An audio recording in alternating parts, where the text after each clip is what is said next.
I think we should start our meeting.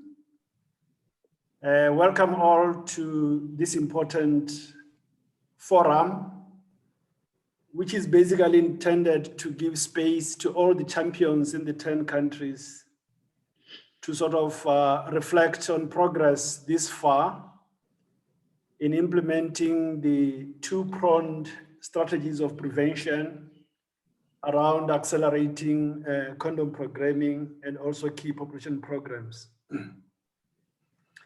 I think as representatives from champion countries, we should consider ourselves to be quite special because we have been given a special assignment to execute a global initiative to contribute towards acceleration of prevention. So I think we should all be proud that we have been assigned among close to 30 countries who are part of the Global Coalition to actually lead this particular initiative, which is basically to push the two pillars of prevention to the highest possible level. We are going to have 3 hours, a maximum of 3 hours of interaction this afternoon or this morning for those that are several hours behind, to sort of share various issues, share our experiences, and also try to enhance network among ourselves as champions on South to South Learning Network.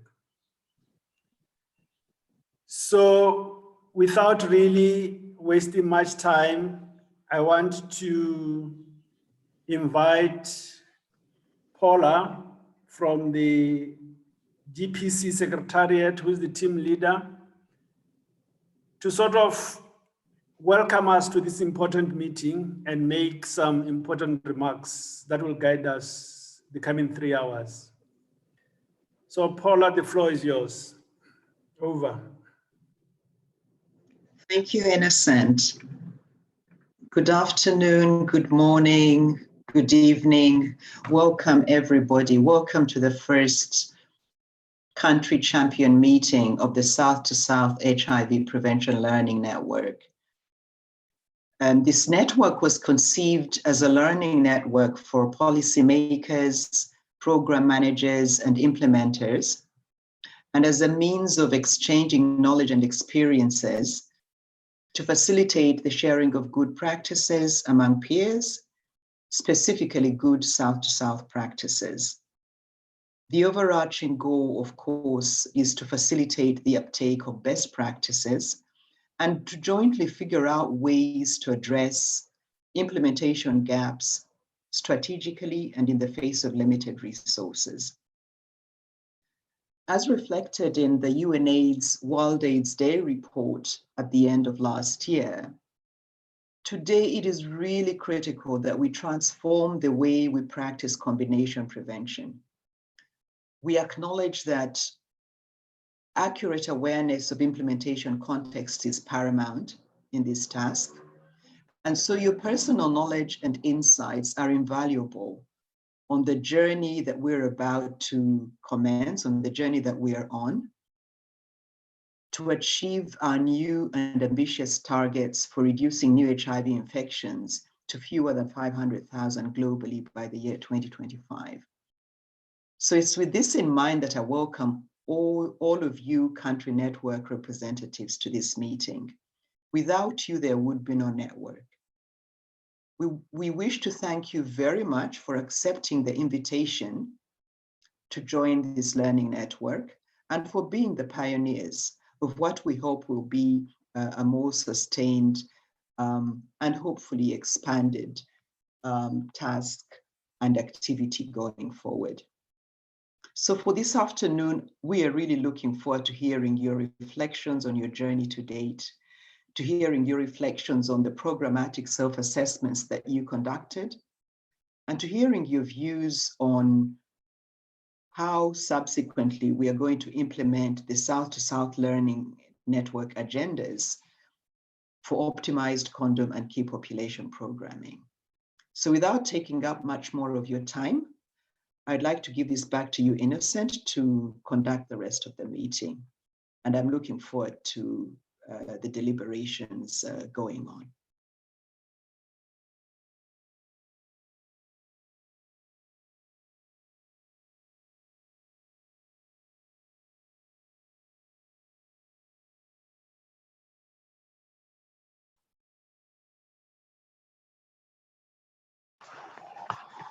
You're on mute, Innocent. Oh, sorry. That's the challenge of technology. Thank you. I was saying thank you very much, Paula, for welcoming us and also for reminding us of the critical importance of this particular network and also the expectation the coming 3 hours from all of us. I want at this point to invite Kerry to have an icebreaker, and thereafter we'll invite Clemens to make a presentation. Kerry. Thank you very much, Innocent, and thank you to Paula. So I'm not sure, colleagues, if you are familiar with the Zoom polls, but we are seeking to try and make this session a little interactive by sharing a few Zoom polls. So some questions will come up on your screen that are multiple choice, and we'll just ask you to spend a few seconds trying to answer these, and then we'll reflect on them. Yeah, and then we'll continue with the session with Clemens. So you should be seeing them on your screen now.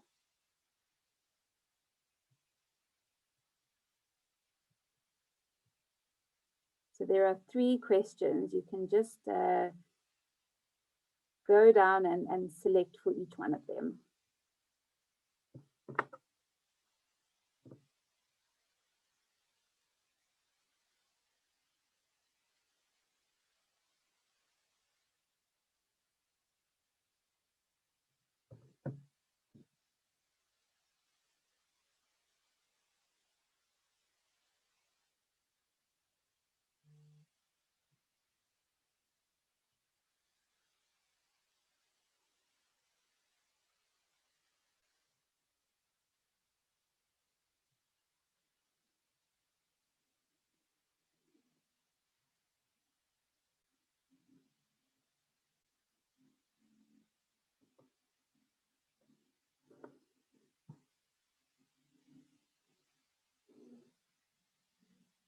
So we have about 12 people completed so far. I'll wait another 20 seconds before we share what we find from these polls.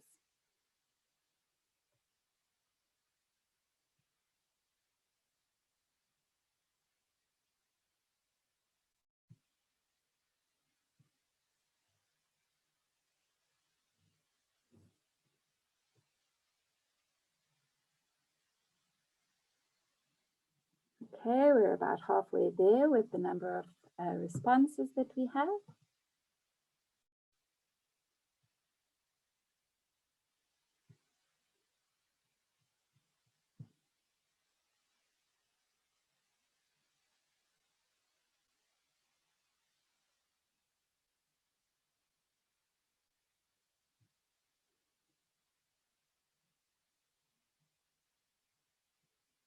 All right, so I'll close in 5, 4, 3, 2, 1.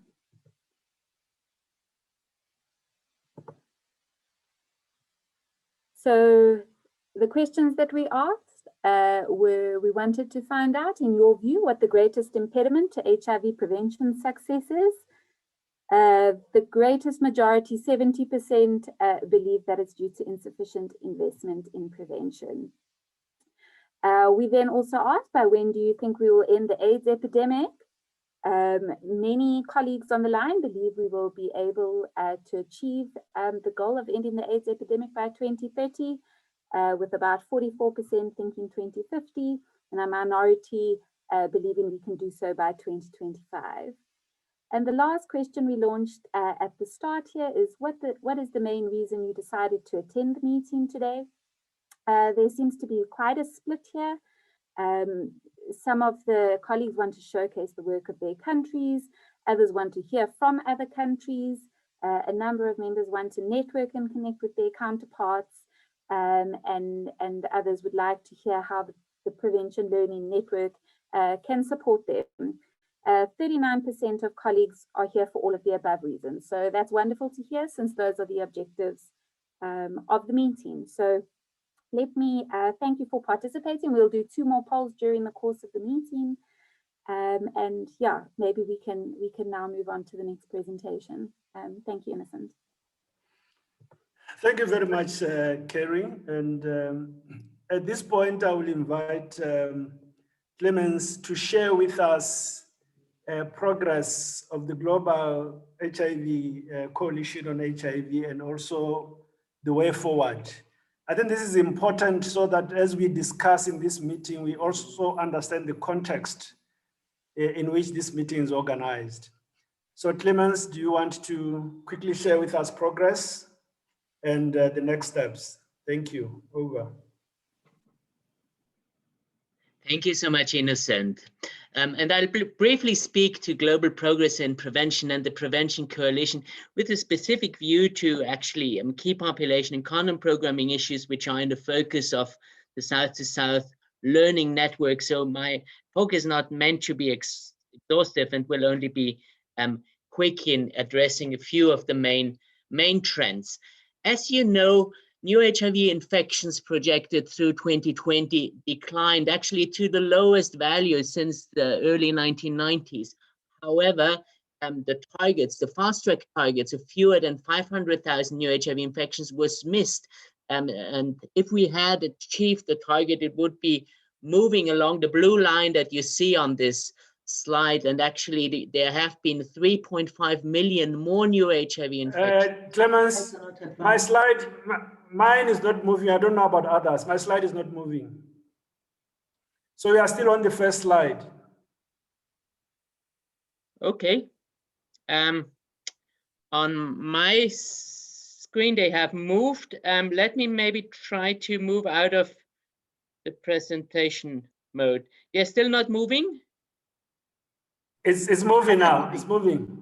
Yeah. Okay. Okay. Thank you. Thank you. Thank you. So we've had 3.5 million more new infections between 2015 and 20 than if the fast-track objectives have been met. And we see globally that progress is very uneven. Fastest progress actually in Eastern and Southern Africa, slower progress in West and Central Africa, and no progress in some regions, with increases in actually three regions. And if we disaggregate further, we see that the primary reason actually why we have made slow progress globally is that we have not seen reduction in new HIV infections among key populations across regions. However, if we look at specific countries' examples, we see that there is great variation in progress. We have a number of good examples where HIV prevention and treatment have been scaled up in combination, and major declines in new HIV infections were recorded. And that includes countries like South Africa, Eswatini, Kenya, Zimbabwe, where among other issues, we have had high condom use with non-regular partners, also with some key populations. We also see successes in countries that have primarily key population epidemics. Examples could be Cambodia, Thailand, Vietnam, with key population-focused responses, achieving 1990 targets, plus scaled key population prevention programs. Also in settings where people who inject drugs account for large proportions of the epidemic, which in this region is only a few countries where we have larger segments of this population, but also in these populations we have examples of major successes. I hope the slides are still moving. In terms of challenges, we see that the countries that have recorded great programmatic progress in terms of coverage of programs, in terms of outcomes of programs, are still the exception. We have a majority of countries that have not met the actual coverage targets and the outcome targets relating to HIV prevention. Here, the slide just shows the latest figures. in the GPC countries, less than half of sex workers and only about a third of gay men and other men who have sex with men and people who inject drugs are receiving regular access to services. And we also have met just over half of the condom distribution need in countries with great variation again, and good country examples stand out, where we have seen greater progress, particularly in some countries in Southern Africa in terms of condom distribution. So an area with great potential for cross-country learning. We also have made progress in the Global HIV Prevention Roadmap. As you see in this slide, a number of the activities have been implemented, again, looking specifically at key populations as one of the focus areas. We still have gaps there in terms of size estimation, in terms of service package definition, in terms of creating platform for actually rolling out services, and particularly the financing, the social contracting mechanisms, and the capacity building are gaps. And here actually the South-to-South Learning Network is one of the critical pillars of the response to address the learning and technical cooperation needs that have been identified. We have in the Global AIDS Day report launched in December identified top-line targets for the global AIDS response up to 2025, and many of you will have seen them. There's a few changes in relation to previous targets. First of all, you see we've moved to 95% targets, and that goes for the 95 targets for knowledge of status, treatment, and viral suppression, but it also goes for combination HIV prevention, where specific targets for key populations and condoms are included. It also goes for structural targets, the 10-10-10 targets that have been newly formulated in terms of less than 10% of countries having punitive laws and policies, less than 10% of the and priority populations experiencing stigma and discrimination, and less than 10% experiencing violence. And at the center of these new targets, which are really people-centered, are people living with HIV and communities at risk, in particular also key populations in this region, obviously also adolescent girls and young women and their male partners in settings with high HIV incidence. And the targets are not to be seen in isolation, but really in terms of a movement that mobilizes communities around all these targets. We have detailed HIV prevention targets that are now disaggregated by population, and the same applies actually also to the treatment targets. So the 95 treatment targets have been formulated for all subpopulations that were identified as priorities of the response, including the 5 key populations. And the same applies to the prevention. Sorry, Clemens. Sorry, yes? Clemens. Is it possible to put it in the slide mode? Participants are requesting that we make it larger. Can you put it in the slide mode? Yeah. Okay. Because here it is not. Okay. Interesting. I have it in the slide mode. Okay, not so I can try a different approach to that. It shows the main slide and the next slide, so it takes space. Okay. Yeah. Yeah. So if you can put it up. Okay. You can't put it on the.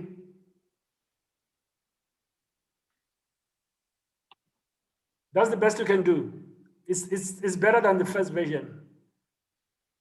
Is this? Let me check. It's slightly. Yeah. Perfect. Okay. Perfect. Good. Sorry, I had to disconnect my second screen. I think that was the reason why it was showing. So,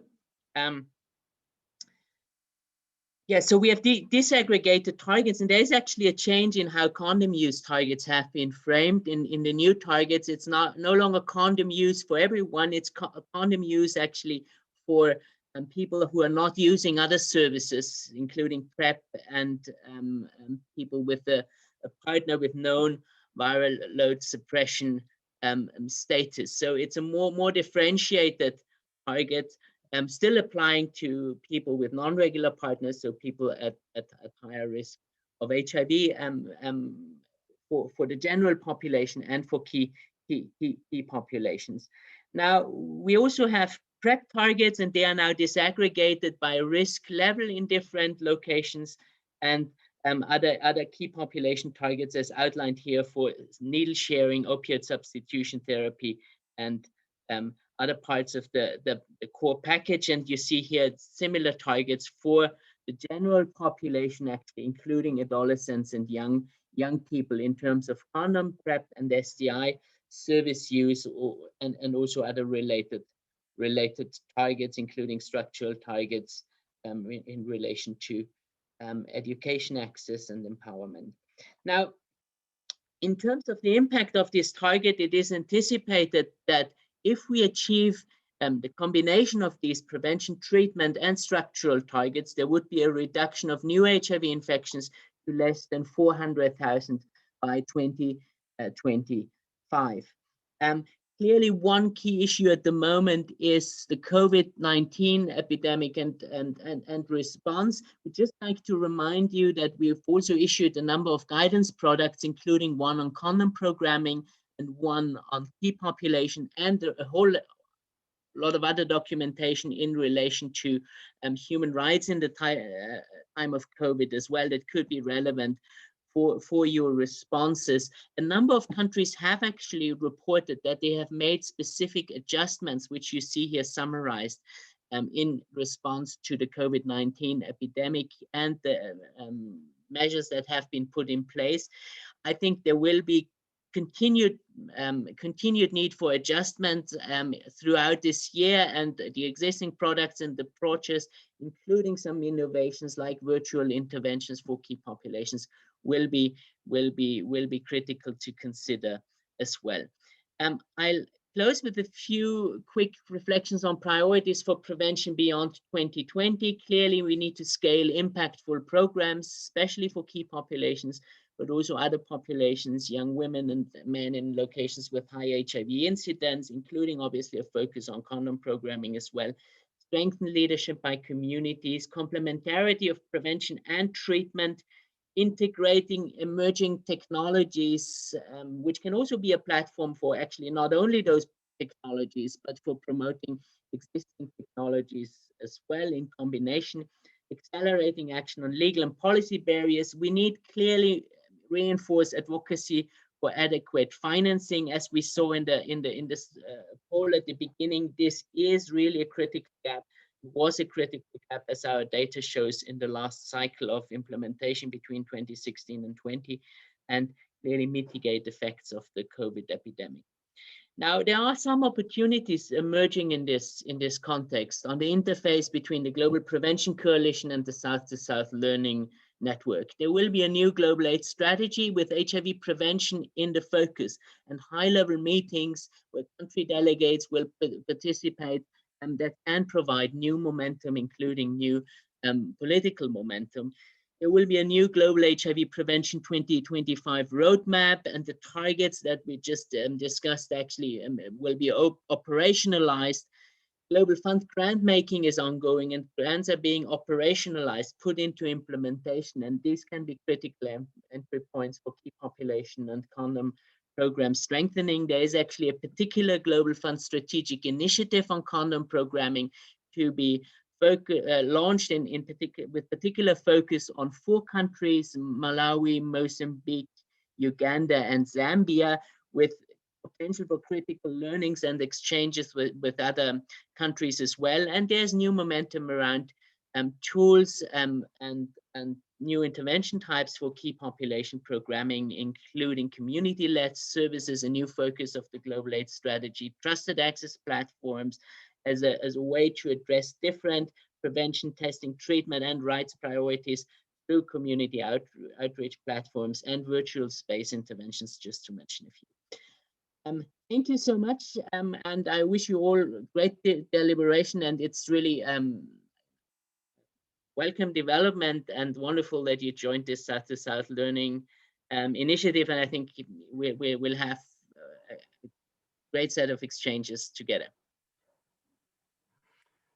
Thank you. Thank you very much, Clemens. I'm sure we are all now up to date on the progress on DPC to date, and also where some of the gaps are.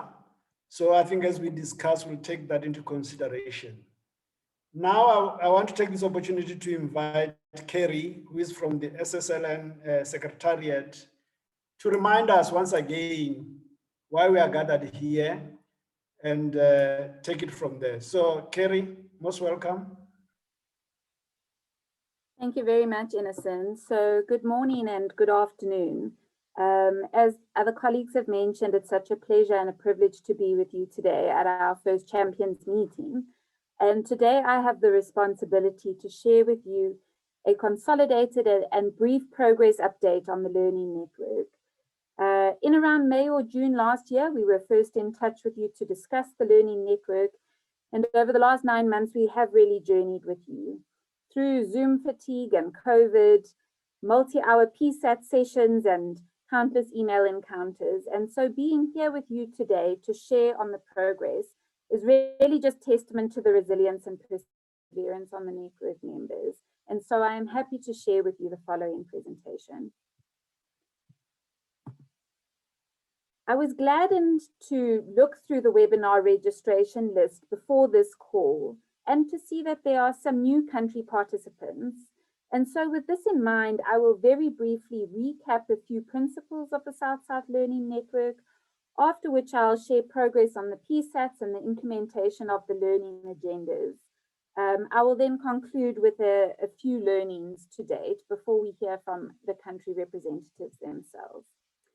So the Southside Learning Network is a global HIV prevention coalition across 10 countries that seeks to support strengthened country HIV prevention programs through shared learning and joint networking. The Learning Network employs a focused and prioritized approach, given that it's a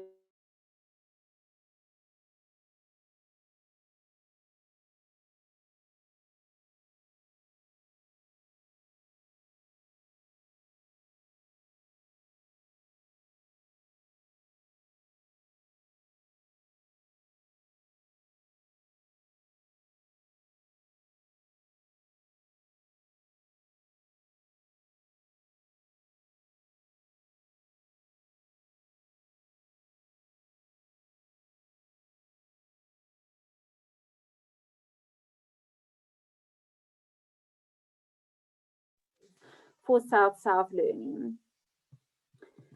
In the spirit of this meeting, and to overcome some of the limitations of engaging on a virtual platform, I wish to introduce you to the South-South Learning Network team.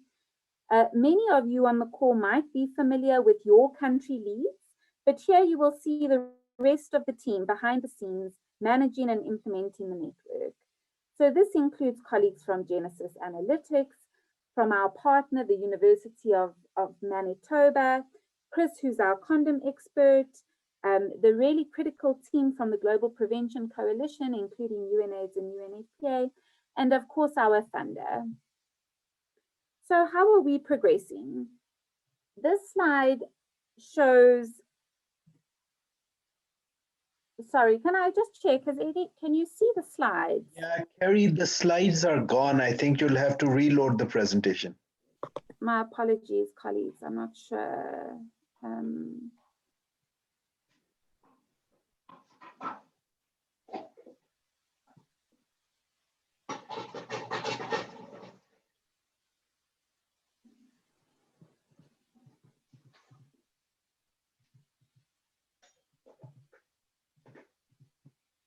Right, so I was, apologies. So I had just introduced our team, and over here on this slide, you're able to see who I was just mentioning.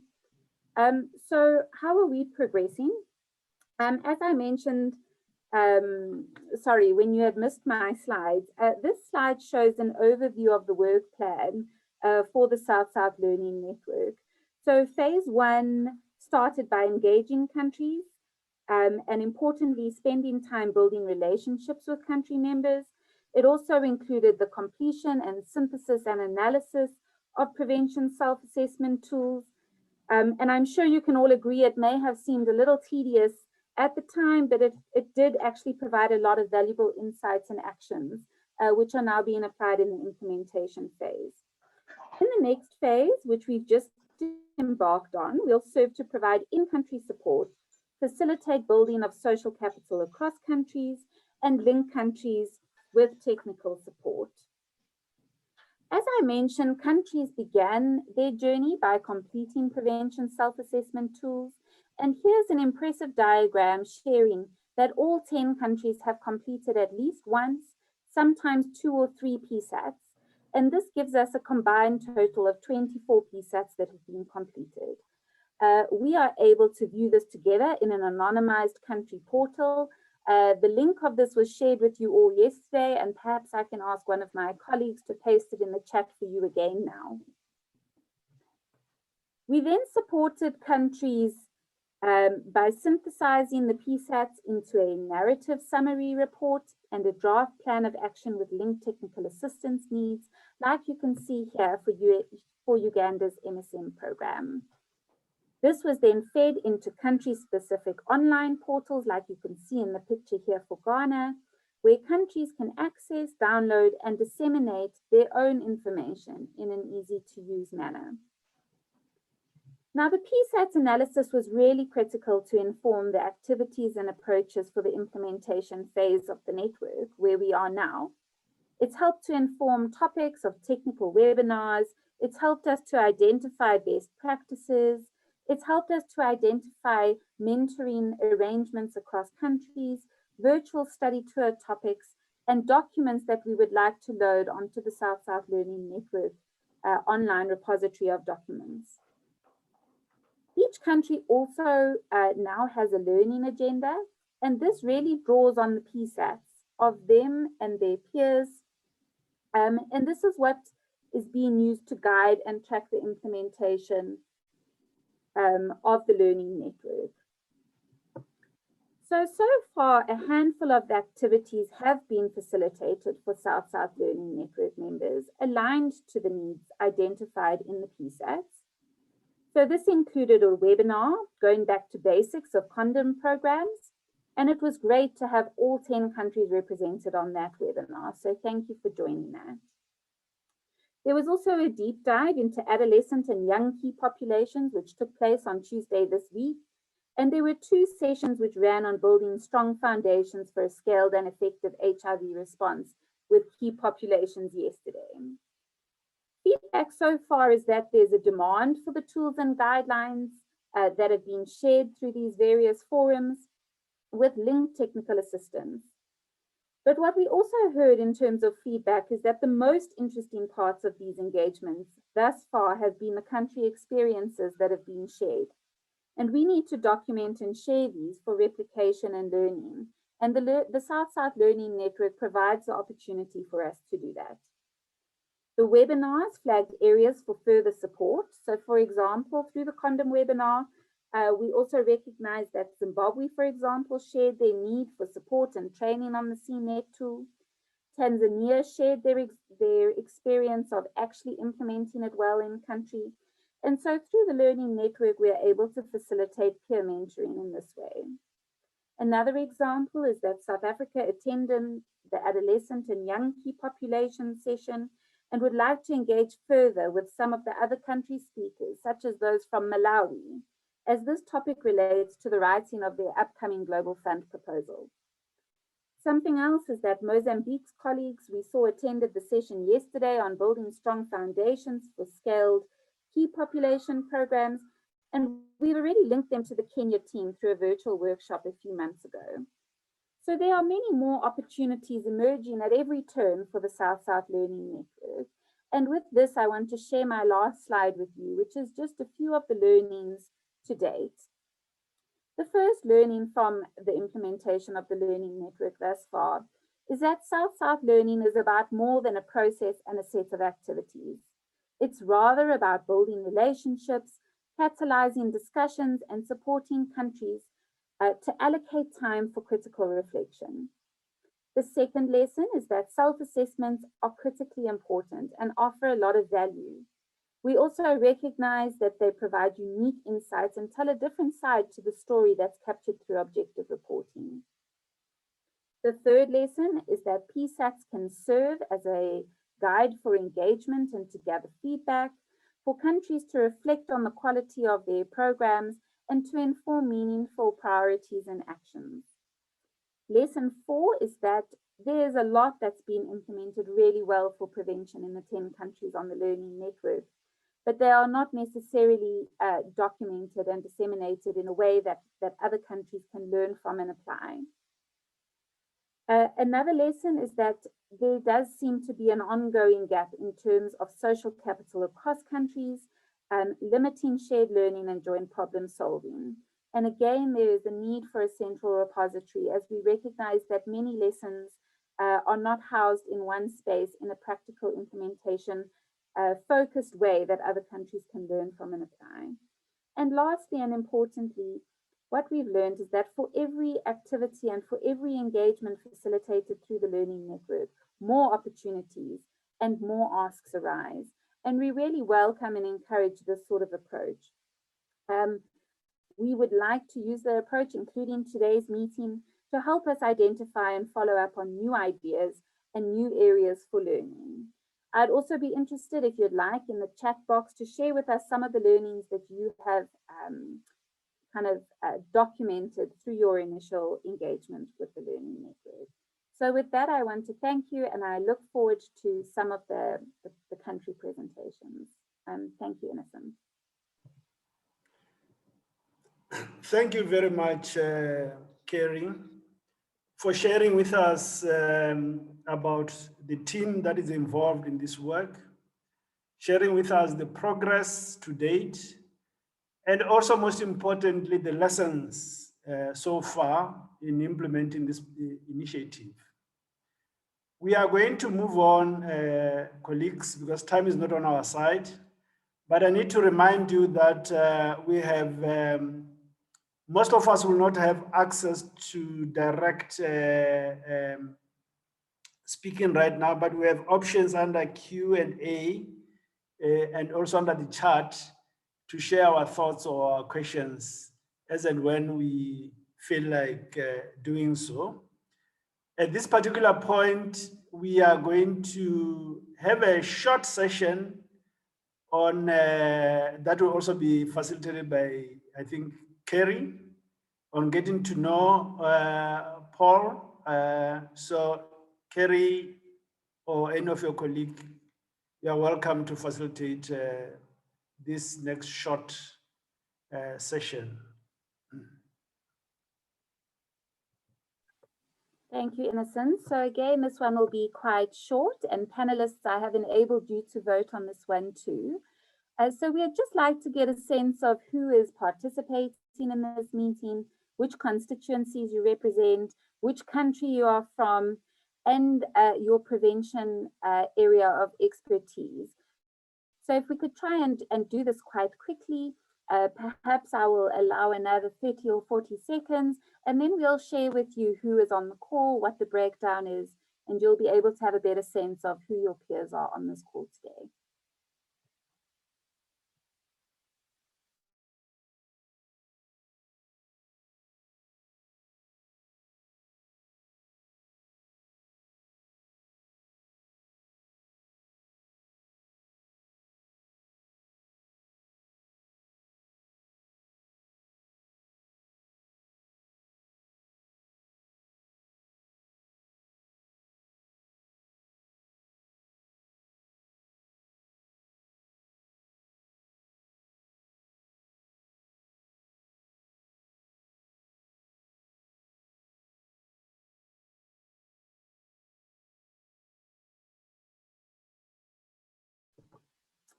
So there are about another 30 people who please need to complete their votes. We'll just allow another few seconds for that to happen. Maybe when we get to a majority, I will end the polling and share the results with you.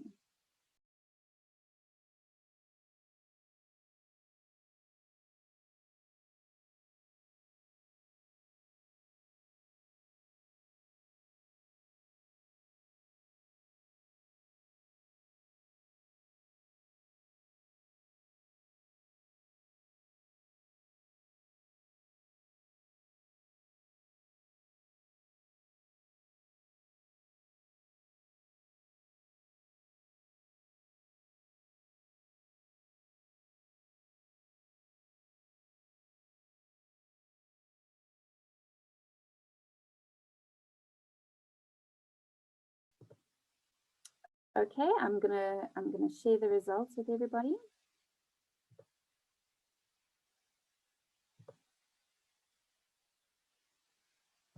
So here you're able to see who's represented on the call, recognizing not 100% of our members did vote.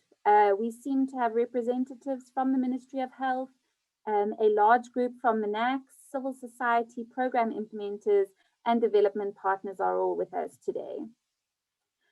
If we look at the countries that are represented on the call, I'm glad to say that all 10 countries of the Learning Network are represented, and thank you to the countries. All countries, in fact, are represented by more than one representative. So welcome, everybody. And then last but not least, we wanted to get a sense of prevention expertise. What we can see here is that, yeah, well, we have nobody who says they're not that they have no prevention expertise. So I suppose that's a wonderful start, and we have a good split across general prevention, condoms, and key population. So thank you, Innocent. That's the end of this poll, and I think we can probably move on to the country sessions. Thank you very much, Kerry. Colleagues, we are now going to move to an even more exciting phase. The coming 2 hours will be broken into 3 phases. The first phase, which will be 50 minutes, will give an opportunity to a number of countries to share their progress and reflect on the work on this exciting agenda of the Learning Network. It will take 50 minutes, then we will take a break to grab our coffee, tea for only 10 minutes, and then move to another set of countries. I take it that the first phase really was to build the foundation of what this meeting is all about. But like I indicated, this meeting is for the champions, for yourselves.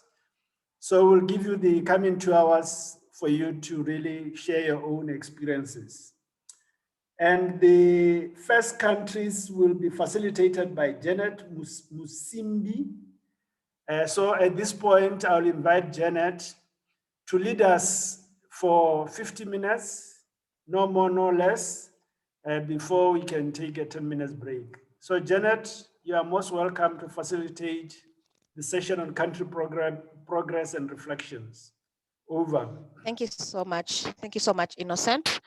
And as Innocent has just informed us, the next 50 minutes we'll have Ghana, Malawi, Mozambique, Uganda, and Zimbabwe just give us their country progress and reflection.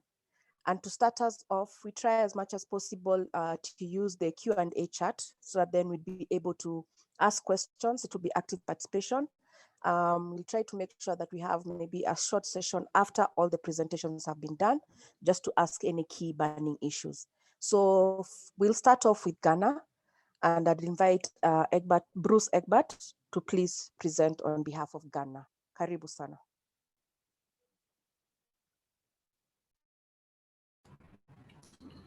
So thank you, Janet.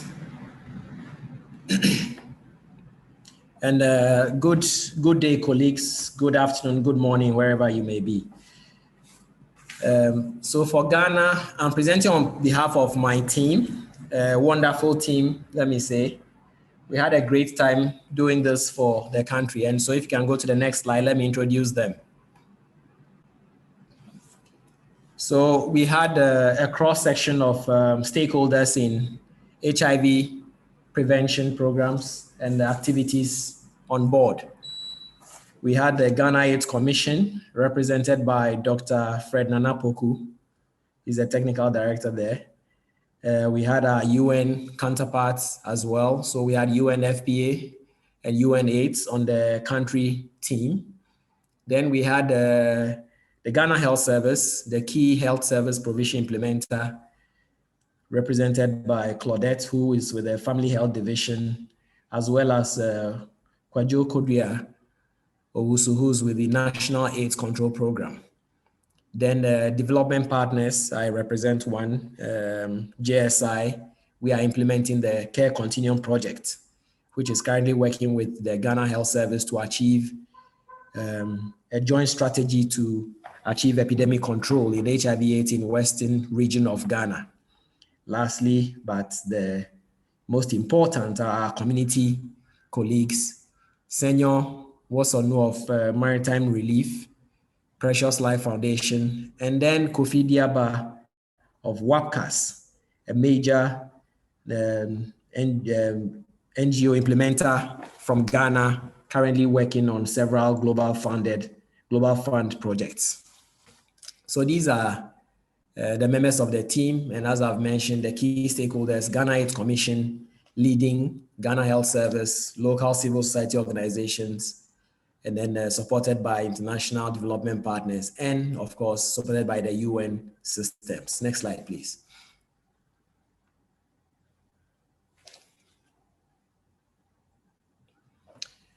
So Ghana, the first step, we successfully completed program self-assessment tools.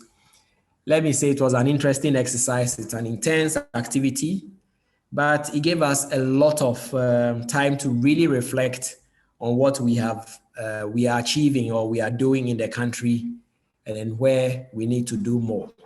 So we completed it successfully, went on to synthesize and visualize the outputs on the country portal. We're able to then look at it and generate appropriate TA plans and plans of action, and then also agree on a learning agenda to help fill, acquire the capacities to help fill the gaps that we identified. Finally, so now we have an action plan and a learning agenda, which the team members have all agreed to. And we've agreed that this roadmap is going to help us get to the next step. So I think at the end of it all, we've been able to attend a couple of webinars.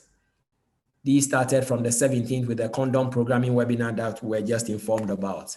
And we look forward to getting more notices to share with country counterparts for their participation as well. These webinars are not only open to the members of the Learning Network, but we are promoting these webinars amongst key stakeholders in program efforts in the country. So today we are here to share with you what we've achieved and a few highlights of what we determined to be the country situation results. Okay. So for the key pillars that we worked on, condom programs, our female sex worker program, and our MSM programs. If you look at the average score per pillar, you can see that we did very strongly on our condom program. And when you come down to the scores per domain, you also see that in all the domain areas, program implementation, program management, and outcomes, our condom programming efforts is on a high level. I think it goes to speak to the strength of local capacity that we have, that the Ghana Health Service has in place well-coordinated and capacitated teams who are responsible for executing these condom programs. But for all these pillars, condoms, female sex worker programs, and MSM programs, the key thing is that we have policies, strategies.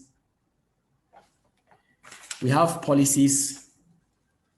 Thank you. We have policies, strategies, and SOPs all developed and available. These are regularly updated to reflect local context to make sure that they can respond to emerging best practices and offer the best services for beneficiaries. Condom programming, as I mentioned, well-coordinated national quantification and community security policies are also in place. And the local technical capacity is very strong. So a lot of quantification policy development is all done by the local colleagues.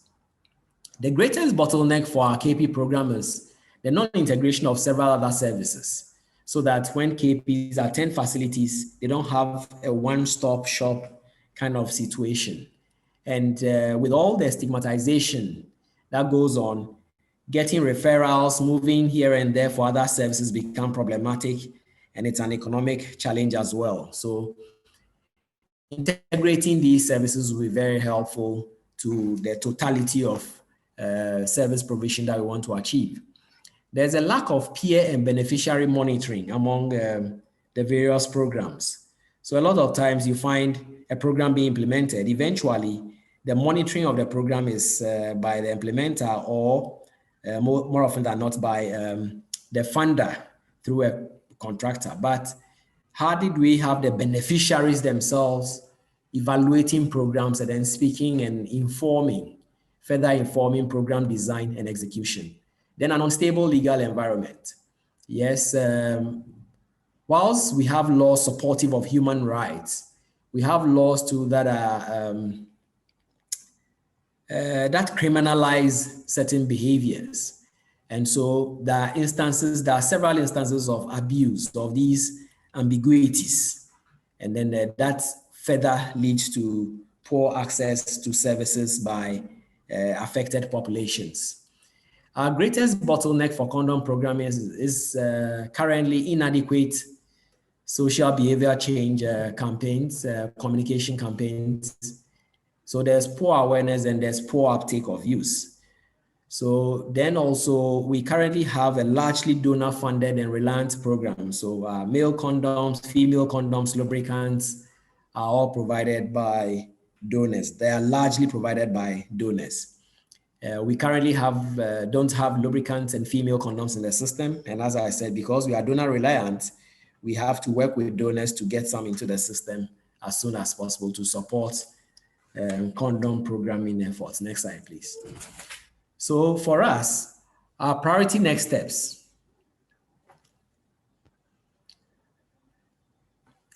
We intend to validate our findings and then propose action plans with the entirety of stakeholders in this sector, in the HIV program sector. And so that is a task that is outstanding. COVID restrictions have delayed it a bit, but we hope to get it done sooner rather than later. Then we are encouraging country counterparts to participate in the learning webinars. So as I said, we look forward to the program layout as announced, and then we share with country counterparts to also participate and learn and get to know other colleagues in other parts of the continent.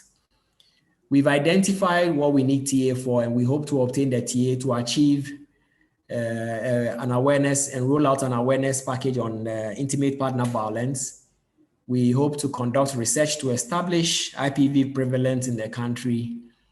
And then we look forward to reviewing our SOPs to improve the service integration for KPs as well. And then we have to review the SBBC action plans and operationalize them and look forward to support to do so as well.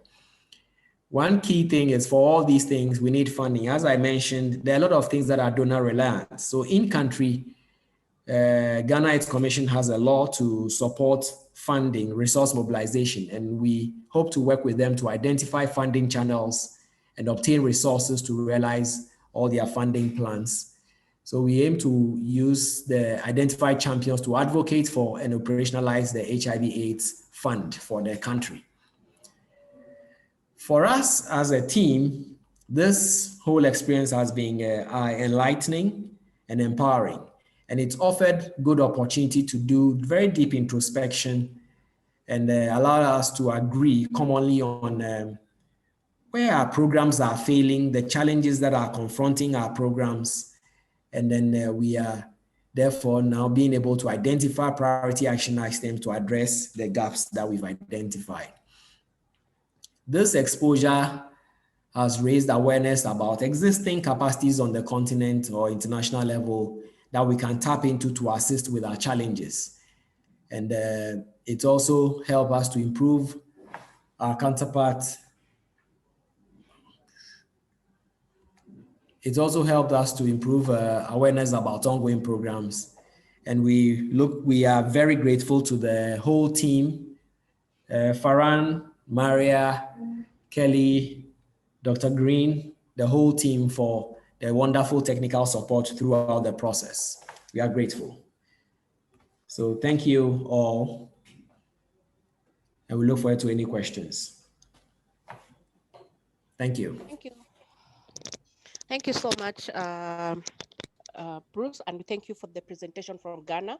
That has been very enlightening, and it's been good to meet the team that you've shared, and also just to look at your priority next steps that you've shared, and looking at how well the PSAT has been able to help the country to make look at their gaps and learnings, and also the webinars. So next we'll have Malawi. As I indicated, we'll go through all the countries, and then after that we'll then be able to have a short time for Q&A. So I'll welcome James Jomvulyalema, I hope I've spelled that correctly, from Malawi to do the presentation. Thank you so much.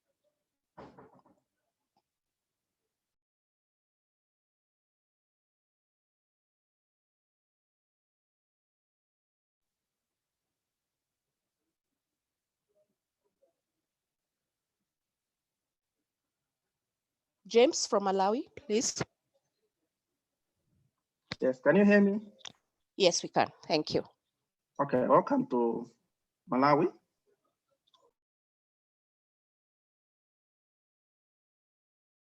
Go to the next slide. Hello. Yes, thank you. So this is the team. It's led by Dr. Andrina Masambo, who is the head of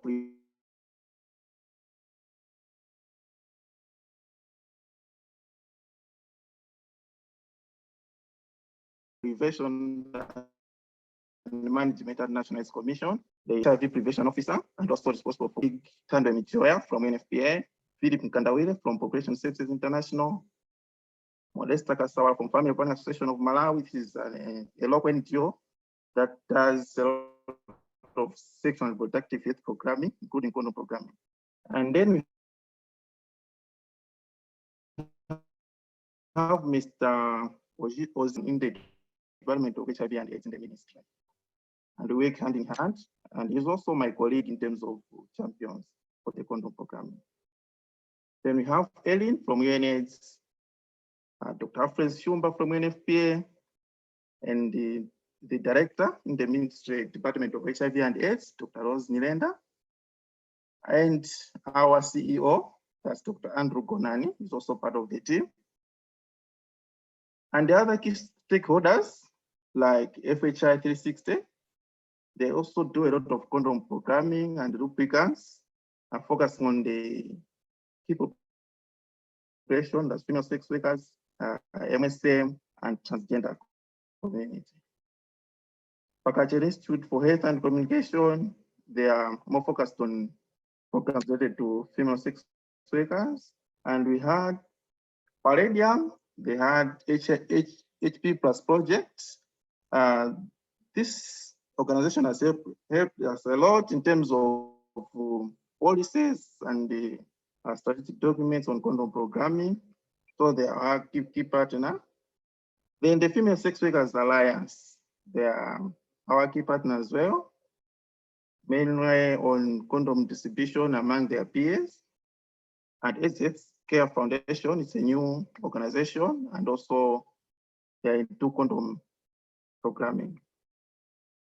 Thank you. In terms of progress, as a country, we have done the assessment too, and then up to fourth stage, which is learning agenda drafted. We also did the plans for TA, and we have an action plan. And then we are at the fifth step, whereby we need to validate our action plan and agenda. And in terms of webinar attendance, some of the key people in the team have attended some few webinars that were organized by the Learning Network. And in short, that is what we have done in terms of progress. You can go to the next step. Yeah. In terms of key areas of strength for condom programming, we have effective systems for program management, and with also strong government commitment. At national level, we have the National Condom Coordination Committee, which is led by NAC and Ministry of Health, and it comprises different partners. And then at district level, we have also District Condom Coordination Committee. These committees are under the district council, and each of the committee has got a focal person. These are the committees that are responsible for condom programming at that level, and they meet quarterly.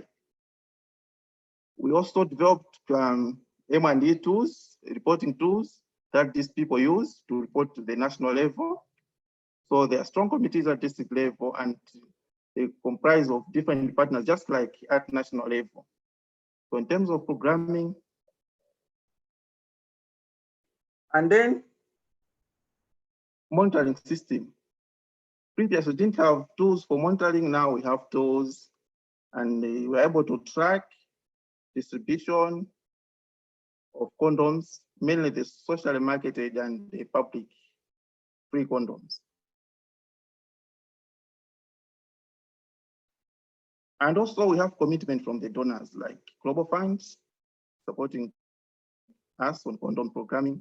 We have USAID, UNFPA, PCI on the social marketing part. We also have Bill Banjalan Sokolo helping us on the social marketing of condoms. So we have a lot of partners that are supporting HF and the other partners that I've mentioned. And then as a team, we have developed a communication strategy and also a strategy for last mile condom distribution. We noted that we have done a lot. We are doing well in terms of pushing the condoms to the facility, but from the facility to the end user, we had some gaps. And then to facilitate that process, we have developed the last mile condom distribution strategy. So all the partners are part of it, and even the implementing partners at district level or health facility level, they'll be able to adhere to that strategy. And this will help us to facilitate condoms that they should be at the lower community level, even in the hard to reach areas, using the structures in the community. So it's a good strategy. We have just developed it. And in terms of bottlenecks, our condom operating plan or strategy has just expired 2020. So we are planning to develop a new one.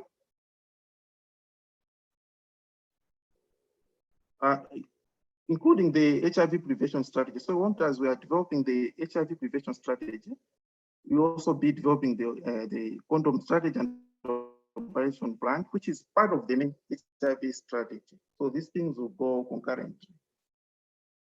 As I said, on the strength, you are able to track public, free public condoms and socially marketed condoms. But for the commercially marketed condoms, you have problems because we have high influx of different brands coming to the country. But now to monitor in terms of distribution, in terms of who is doing what, in terms of this, I think we haven't developed much. We haven't done much on that, and it's a gap. And when we look at our structure in terms of market segmentation, we find that 68% is the public condoms, the free ones. For the social marketed condoms, only 30%, and for the private, it's 3%. As I said, we don't have much data on this, but it's estimated at 3%.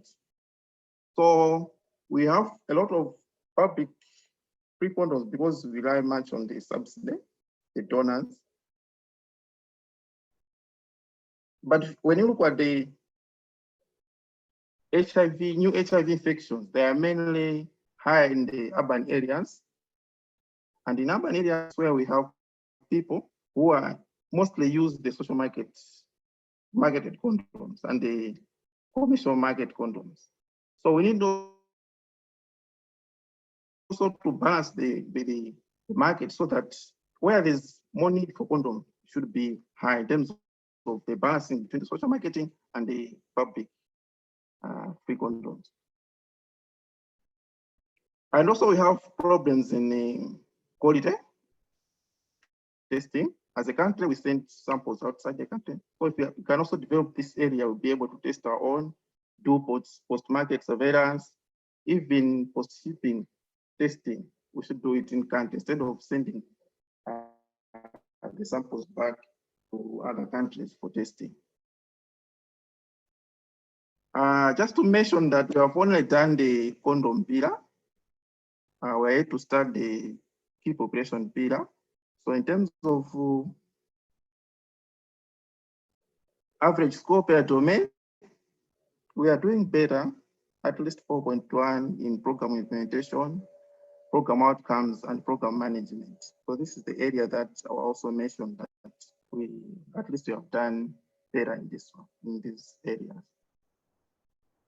So this summary is only for condom programming, not key population. Thank you. Next.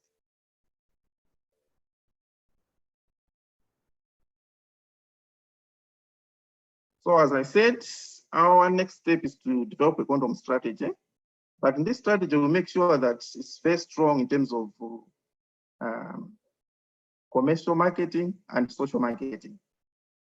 Our previous strategy was mainly had strategies that were mainly focused on the public side, the condoms that go into the public health system. But this time, we want to have a strategy that is comprehensive and it encompasses other areas like commercial marketing and social marketing. And also we have to roll out the implementation of the strategy that we have just developed on last mile condom distribution so that we can reach in terms of condom availability. And the area of quality assurance, that's another area that we want to focus in. Just to reflect, I think the South to South learning network has been an eye-opener for our team. We have been able to identify critical areas that need improvement, which we have often maybe overlooked or neglected, but with this learning, at least we were able to get focused. Thanks.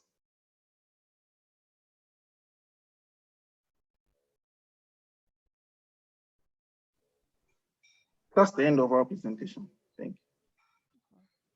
Thank you. Thank you so much, James, for a wonderful presentation from Malawi.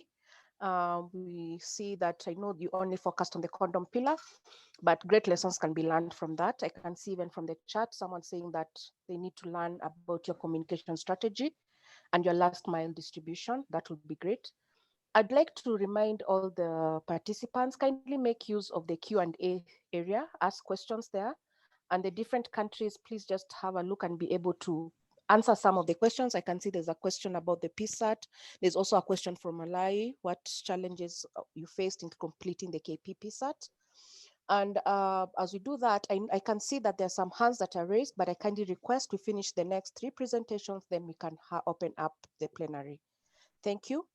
Next, we will go to Mozambique. And from Mozambique, I will invite Isidio to just give us the experience with the South to South learning. Isidio, karibu, welcome. Vou falar em português, né?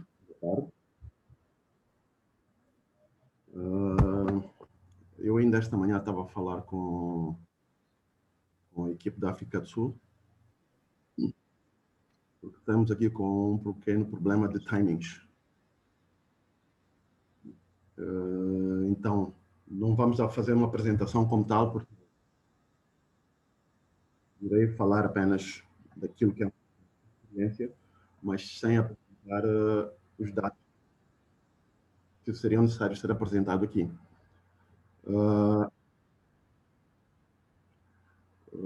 Portanto, o que eu posso aqui dizer é que, pronto, a equipe do país está bem representada como campeões, porque temos representatividade em termos do Ministério da Saúde,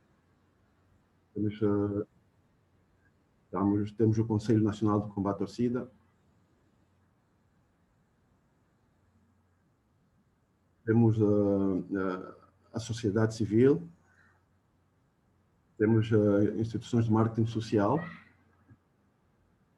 e temos também as Nações Unidas. Portanto, é uma equipe muito diferente. Portanto, em termos de representatividade, estamos muito bem.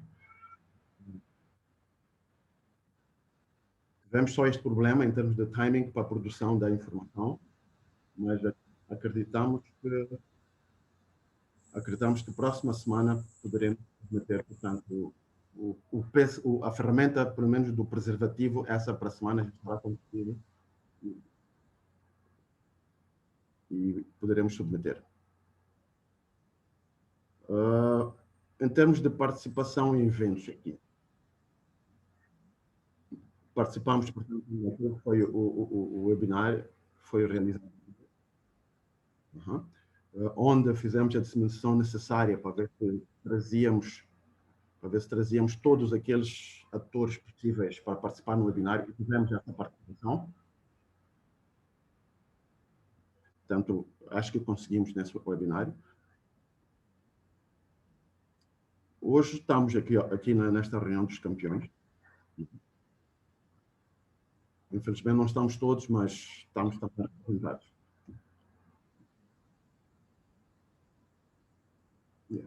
Então, como eu dizia, para a semana, quando tivermos, portanto, a aprovação da informação que está na ferramenta do Condom, nós faremos, portanto, faremos a devida, portanto, submissão. Muito obrigado. Muito obrigado.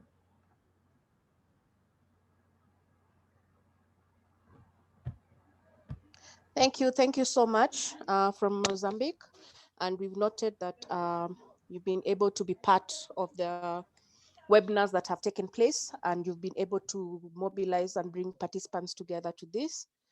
And we are looking forward, especially once you've done your condom, you're finalizing on your condom PSATs, we are looking forward to just seeing and the results and seeing how the PSAT has been able to help the country in what they're doing.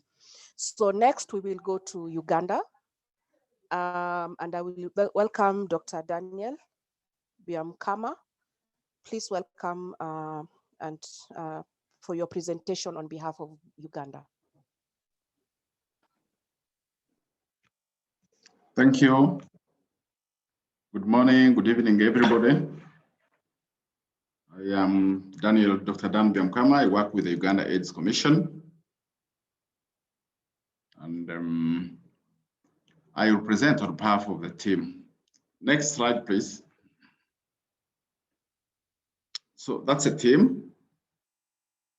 It includes the Director General of the Uganda AIDS Commission, partners from UNFPA and UNAIDS, Ministry of Health officials, and the civil society representatives. The key stakeholders who have been key in this process have been the National Multisectoral HIV Prevention Committee, or what we call in the GPC, we call the Multisectoral HIV Prevention Coalition, so which has most of the national level implementing partners, AIDS development partners, including UN, PEPFAR, and the key ministries. So it's quite a big stakeholder community. We also have a national key operations response steering committee, still has similar representation, but various focal points representing the various institutions. And also the National Condom Coordination Committee has a similar, almost similar representation, but of course, different focal point representatives on these committees. So these have been engaged in the development of our PSAT and the various processes we have been engaged in. Next, please. So we have progressed, like my colleagues have, other colleagues have presented. We have been through all these processes. We have completed our PSATs for the key populations and the condom programming with back and forth support from Paranita and Chris supporting us for the condom and Paranita supporting us for the key populations, with back and forth support and participation in various consultative meetings. There was a challenge, this being the corona, so we involved small teams, but the lessons learned in filling the PSATs were quite revealing. We already expressed our wish that the process should be replicated at sub-national level, at the district level. So the structures at the district level go through the process, the beneficial process of self-appraisal in a structured manner. And you get to know what you're doing and you're motivated really you love it, to do it better. So we have gone through all the processes that other colleagues have already shared, so I will not repeat. I would go to the next slide, please.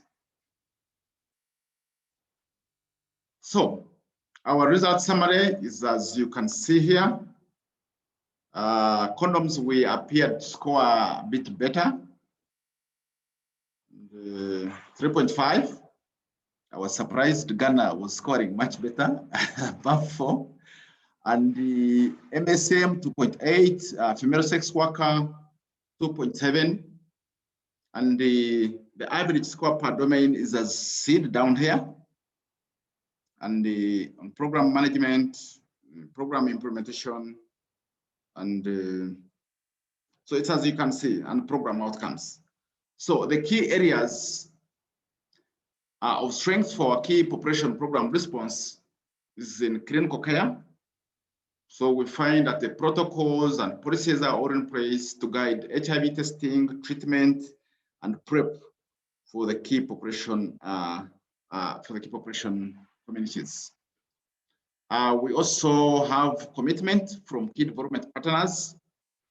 So if it were not for the key development partners in the country, really the score for the key population response, I must admit, may not be as high as or as moderate as it is. So we have PEPFAR, we have UNFPA, and other partners really who advance the cause of the HIV prevention response for the key population.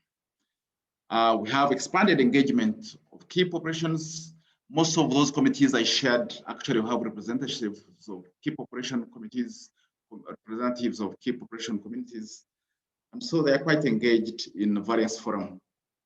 Strength for condom programming. Number one, we have commitment of key development partners, certainly UNFPA, USAID, and Global Fund. Really, if it were not for these partners, yet the condom program in the country would not be having any level of vibrancy. We have a new condom strategy in place, which focuses on total market approach, and we are looking forward to rolling out this new condom strategy. And we have new resources for condom programming beyond commodity procurement, which has been a gap in the past that we do not have downstream resources to mobilize the communities and promote condoms. The greatest bottlenecks for key population programming, like in most other countries, is a supportive social-legal environment. Today morning, I was in a meeting with key population groups, and they were at a hotel. So I asked them that because of Corona, why don't we open all the doors and all the windows? They are slide doors. They were scared of having the doors opened in a meeting. They still want to believe they are in a hidden room discussing their issues. But I encourage them, let's open, nobody will attack you. So the environment, social legal environment is still a bit unsupportive. For condom program, there is competition for resources and focus with other biomedical interventions at systems and program delivery level. And we have weak data systems for tracking. Next. Next, please. So our priorities or next steps, number one, we're looking now in the immediate strength and coordination of the national and subnational key population response, so that the structures at national and district level are really functional and they promote the cause of key population response. We want to look at continued advocacy for political legal changes. As I highlighted, it is legal policy issues that still hinder implementation of a robust key population response. And we want to do continued empowerment of the communities. As I have shared with you from my experience in the morning, nobody wanted to attack members of these communities, but you can see they still wanted to be closed in the rooms. They wanted all the windows and doors closed. So we want to empower these communities so that they don't even hurt themselves. Revision of policies in the national HIV response and health sector. Would want to see all sectors relevant policies are reflecting the key population's needs. And in various elements of the key population response, we discover there are some policies which are not in place, and would want to go out and develop and roll out these policies and standard guidance. For example, policies on collaborative HIV/TB service delivery targeting key population. We want to strengthen subnational condom program management structures, targeting last mile distribution, and rollout of condom logistics management information system. As I've told you, data for the condom program is one of our challenges. So we want to strengthen that. And the quotation, really, we felt we want to strengthen condom demand generation at community level. This is totally lacking.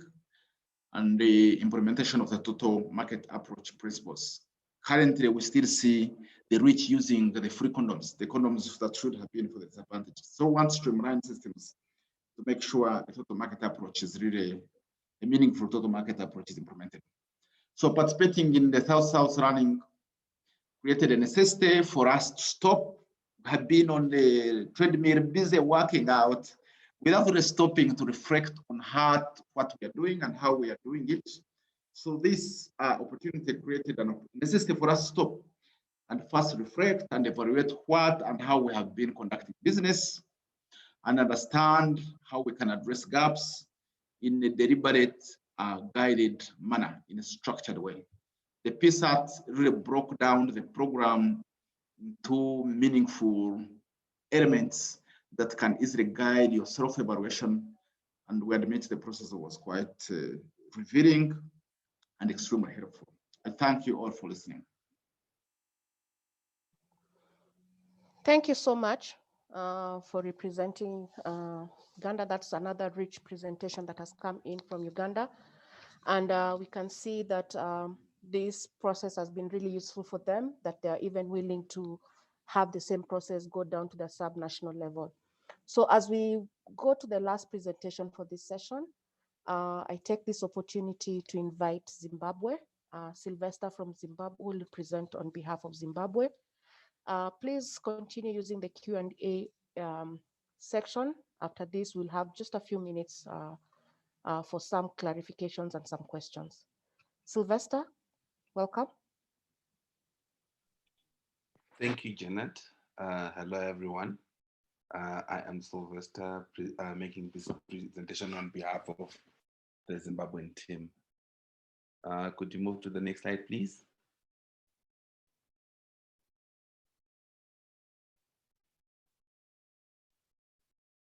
So this is just generally an overview of the members of the Zimbabwe country team with our head of delegation, Ms. Gertrude Ncube, who is with the Ministry of Health and Childcare as the National Prevention Coordinator. We also have National AIDS Council being represented by Mr. Raymond Eke, who is the Operations Director. We also have Primrose Tambanadzo from SESHA, which is an HIV and AIDS research organization that saves the sex worker community in their diversity. Then there is myself, and then Dr. Bered Madzima, who is the Chief Executive Officer of the National AIDS Council. We also have Dr. Nonhlanhla Zwangobani, who is with the Zimbabwe National Family Planning Council, which is an organization, a parastatal that generally deals with issues of family planning, and they also provide services. We have Anna Machia, also from Ministry of Health and Childcare, and the focus is on condom programming. And then we also have Hadwin Stolle from Population Services International, popularly known as PSI. So you realize the key stakeholders are from the government of Zimbabwe, represented by the Ministry of Health and Childcare, and also with the National AIDS Council. We have KP organizations, which is SESHA and GALS. SESHA, like I said, they focus on HIV and AIDS research and service provision for the sex worker community, female sex workers, male sex workers, and trans-identifying sex workers. We have GALS, which is an association of LGBTI persons in Zimbabwe, which deal with issues of LGBTI persons and also does service provision to the target group. We have Population Services International, which is a service provider around HIV testing, around treatment, and on family planning. And it's a Zimbabwe National Family Planning Council, like I said, which is a quasi-government organization that deals with issues to do with family planning. Next slide, please. So this is the progress that we have undertaken as Zimbabwe. We, of course, completed our PSAT, both for the key population and condoms. We have completed it. We even synthesized the PSAT into our country portal, and plans of action, of course, are drafted, and we even had a learning agenda which was drafted and it was completed. And in progress, we are still developing an action plan and a learning agenda. We still awaiting the validation of the action plan and the learning agenda by the country team. And we are yet. Next slide, please. Okay. So a summary of our PSAT results. For key areas of strength for key population program, we realized there has been meaningful engagement of KP communities in leadership and coordination. As a country, we have come to realize that KPs are not only recipients of services or are not only users of services, but they also need to be involved in the decision making for better insight of the program, and also for them to design and be part of the decision making process. We have also realized that there has been routine program monitoring and evaluation of interventions. So in brief, our M&E system as a country for the KP and condom programming have been strengthened. So for the condom program, key areas for strength, we realize there's need for demand creation and guidance, both for the male and female condoms, but mostly for the female condom, and also around issues of logistical management and information systems. As for the bottlenecks for the KP program, we realize there is no costing at national level to provide comprehensive package of services to the individual and unit cost. So you realize much of we have so many several stakeholders, partners, donors, and also government putting in together resources. But we have realized there is need for us to have at least a unit cost in the total budget, so that we have guided, we are guided on what's available, what we need, and what we still need to reach our targets. For the bottlenecks in terms of program, condom program, sorry, the last part of is not.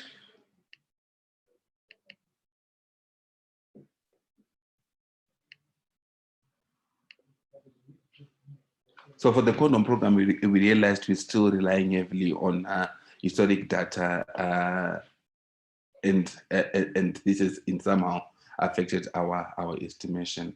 So this is just generally a pillar where our condom we scored a 3.9 for condoms, and for key populations for female sex workers, we scored 3.9 generally, and for MSM, we are lagging at 3.3. So in terms of program management, we seem to be doing quite well, as shown in the statistics in the presentation. Next slide, please.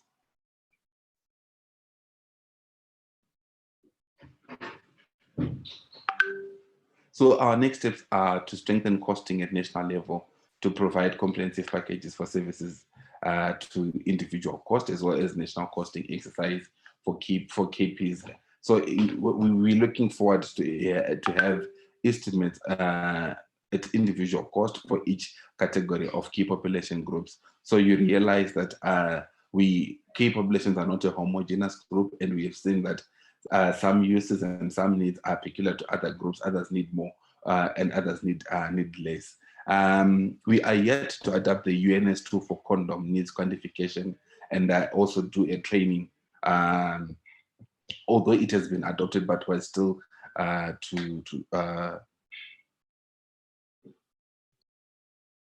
then there is need to increase the scope to be considered to surveys, including MSM and sex workers in the diversity for geographical location. So you realize there are there are hotspots, and there is need as a country for us to make sure that there is equity and consideration of the country as a whole. So our quote is the process, the PISA process has put programs and activities into perspective as we have reviewed our achievements and identified our gaps, and it has enabled us, the country team, to focus on specific areas that need strengthening. Thank you so much for your time.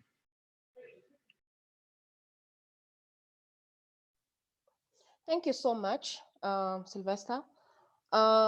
We've come to the end of that first round, and I want to thank all the country team representatives for the rich presentation that you've managed to share with us. And I think we have just a few minutes just to go quickly to the Q&A. I can see there's a hand up, Vasta Kibirige, as I look at the Q&A questions.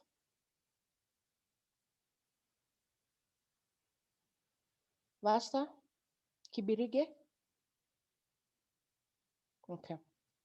So basically, we've had great presentations from Ghana, Malawi, Mozambique, Uganda, and Zimbabwe. And just looking at the Q&A, for example, there was a question that has been asked: how can we ensure that countries commit fully to engaging with the South-to-South Learning Network, where, for example, Malawi has not presented on the KP data and Mozambique has no presentation at all. But this has been clarified. For example, it's noted that Mozambique is a new member that joined the Learning Network in December. I think maybe Malawi would be able to answer. There's also another question for Malawi. How are we doing with the condom logistics management for dependable data to use in the quantification of needs? There's a comment for Uganda where it's that the condom strategy with the total market approach is a best practice to learn from. Well done. And then there's also a question for Team Ghana. How has been the engagement process in bringing all in-country stakeholders and implementing partners to gain a buy-in into the condom programming intervention with such impact? For Team Malawi, another question: what are the major components for consideration in the last mile condom programming? And then the last one is just a comment for Team Zimbabwe, and also a question saying, does your condom demand creation guidance cover female condoms? So probably I'll hand this over first. Let's start with Team Ghana. Any response to the questions asked?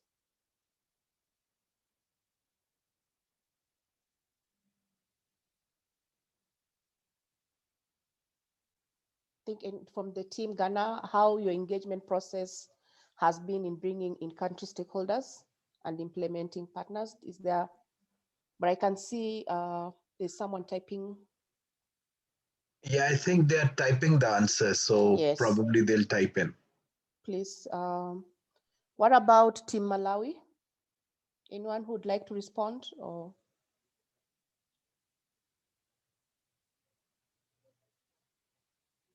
Team Malawi?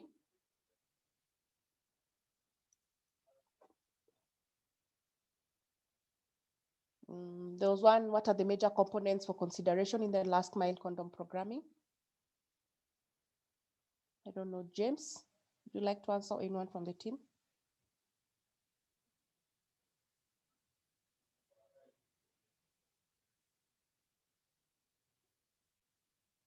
Hello? Okay. think maybe. Finally, for Zimbabwe, does your condom demand creation guidance cover female condoms? Hello, Janet. Yes, it covers all condoms, both male and female. Okay, thank you. So I do hope Team Malawi has seen the questions that have been asked, and I would kindly request that maybe you answer on the chat the replies. Due to time, I think I'll just hand this back to, I think, Kerry or Mohammed. I think we can hand For to the next Innocent. session. Okay, thank you. Innocent, back to you, and thank you so much for the teams for the great presentations. Thank you very much, Janet, for that useful session. I think we have learned a lot from the experiences of the countries. We'll now break for 10 minutes to grab our teas and coffees and water. It's 16 past the hour, So at 26 past the hour, we'll come back and then we'll have a next session, which will be facilitated by Bridget Dube for another 50 minutes. So let's take a 10 minutes break, please, and be back 26 past the hour. Over.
Hello, I trust we are back.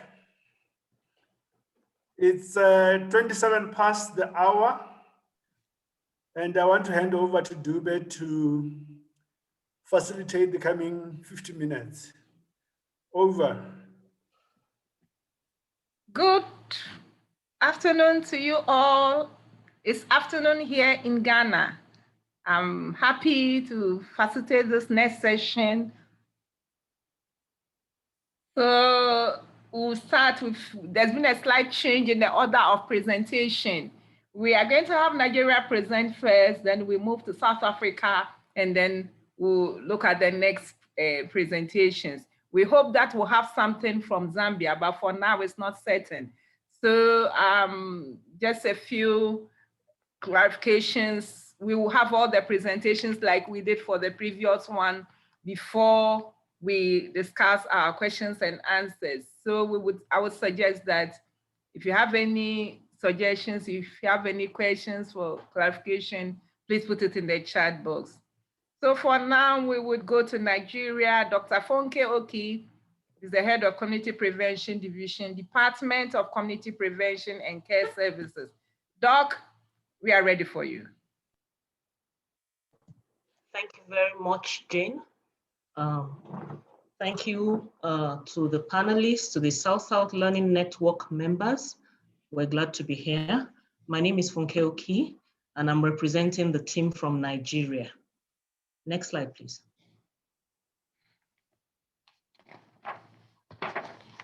Thank you. So it would be nice for you to know a bit about us. From the pictures, you can see myself first, then my colleague from NACA, Ezine, who is actually the focal person for KPs in our division. And we have Mrs. Imadada from the Ministry of Health, Federal Ministry of Health, National AIDS and STI Control Program. We have Dr. Babatunde Adelekon from UNFPA. We also have Dr. Shegun Oyedeji from Society for Family Health. And we've had great support from the UNAIDS team, Dr. Richard Amenya, UNAIDS, Dr. Gabriel Undelinko, UNAIDS, and Dr. Modukwe, who started this process with us, but is now retired. In addition, we had the KP Secretariat working on this project with us, and the National Sex Workers Association. Next slide, please.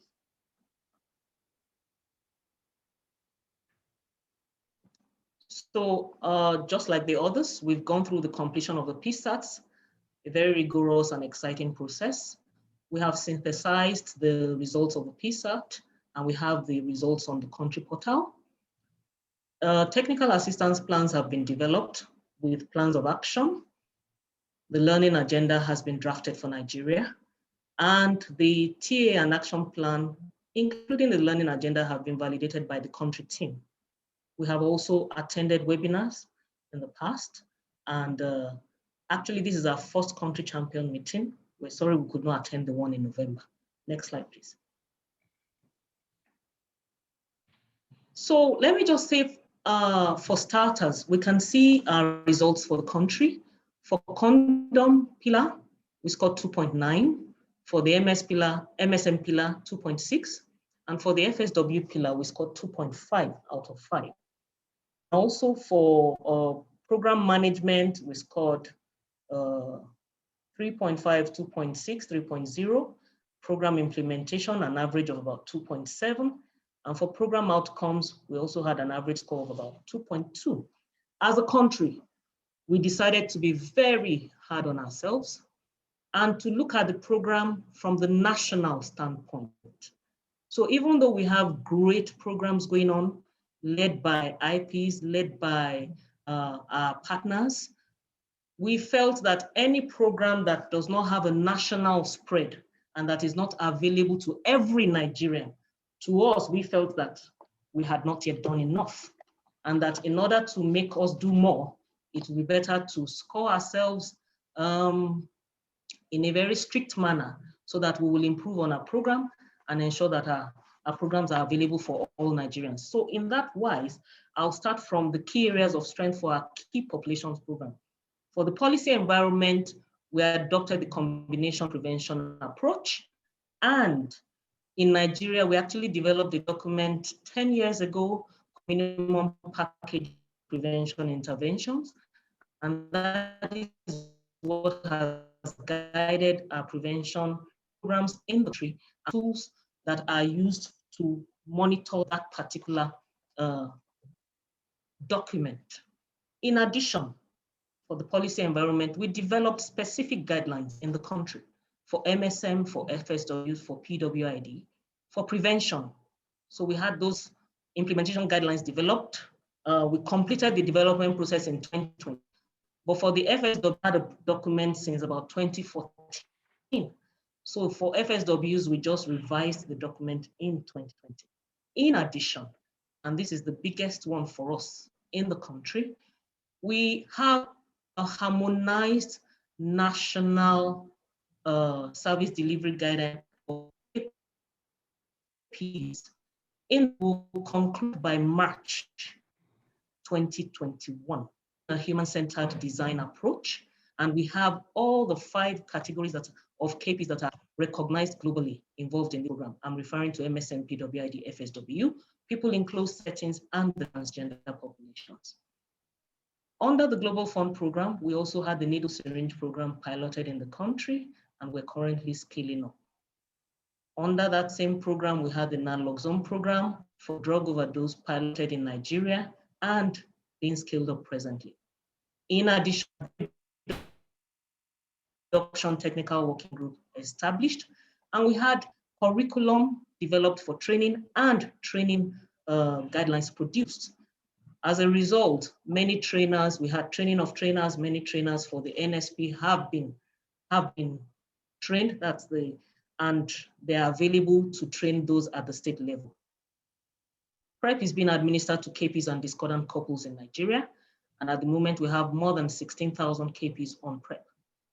As a country, because of the difficulties that we have in the implementation of KP programs, especially with legal barriers, we meet with MDAs regularly, particularly those that work with KPs to overcome the barriers. There are other documents that I have not mentioned here, including the Access to Justice document that has just been recently produced for use in the country to ease the access to justice for KPs in Nigeria. For condom program, our key areas of strength. Nigeria adopted the total market approach years ago, and we do have a dashboard to monitor the condom program in Nigeria. We have conducted the condom land use survey that was done in 2017. We do national quantification for condom on the HIV program and on the reproductive health program. So currently we have the market trends for condoms in Nigeria. We have the national quantification done 2017 and another one done in 2020. We also have the national condom operational plan developed to support our national condom strategy. So in summary, for the condom program, we have a robust policy and regulation environment. Government capacity to manage the total market approach is increasing. We have adequate and sufficient leadership and coordination structures, and we are currently setting up structures for the joint national quantification of condoms. That is working now with the Reproductive Health Division of the Federal Ministry of Health. Next slide, please. Next slide, please. So the greatest bottlenecks for our KP programs. One is the attitude of the law enforcement agents towards KPs. They usually arrest these KPs during raids, and legal aid is required before they are set free. And a lot of times we also have to spend some money. So we are trying to, that's why I mentioned the Access to Justice document. We're trying to work very closely with our National Human Rights Commission, Ministry of Justice, and other legal enforcement agencies to ensure that we don't have to pay before KPs are released after they've been arrested during raids. For our condom program, the greatest bottlenecks are inadequate funding and insufficient data and disaggregated program analytics to drive evidence-based program. Next slide, please.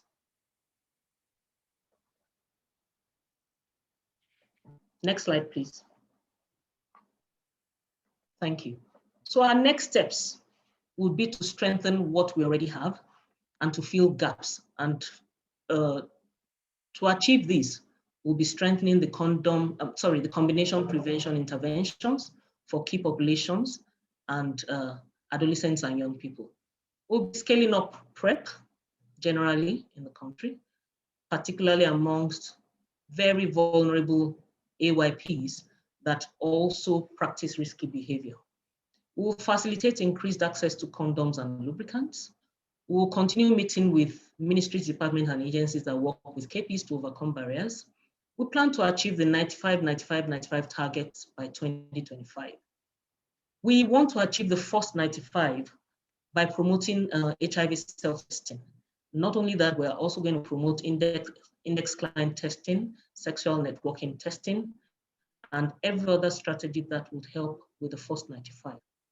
We have communication strategies and demand creation strategy documents that we're working on to improve the uptake of HIV self-testing and PrEP. And ART, because we know that treatment is also a form of prevention, condom utilization, etc. in the country.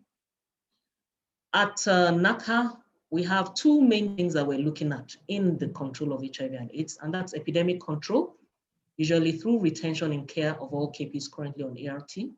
And we're also looking at sustainability of our programs as a country. We intend to achieve 98% viral suppression through decreasing interruptions in treatment and improved tracking of those that are lost to follow-up. We have said a lot about the legal and human rights environment for KP programming through GBV interventions, protection of rights, provision of post-GBV care for victims, and every other thing that we need to make that environment safer for KPs. We will improve in-country assessment of the quality of condoms by Federal Ministry of Health in our quality control lab. And we plan to increase government funding of the condom procurement and provision process. As a country, we have an HIV trust fund that we hope to use to fill the gaps that are presently in the country.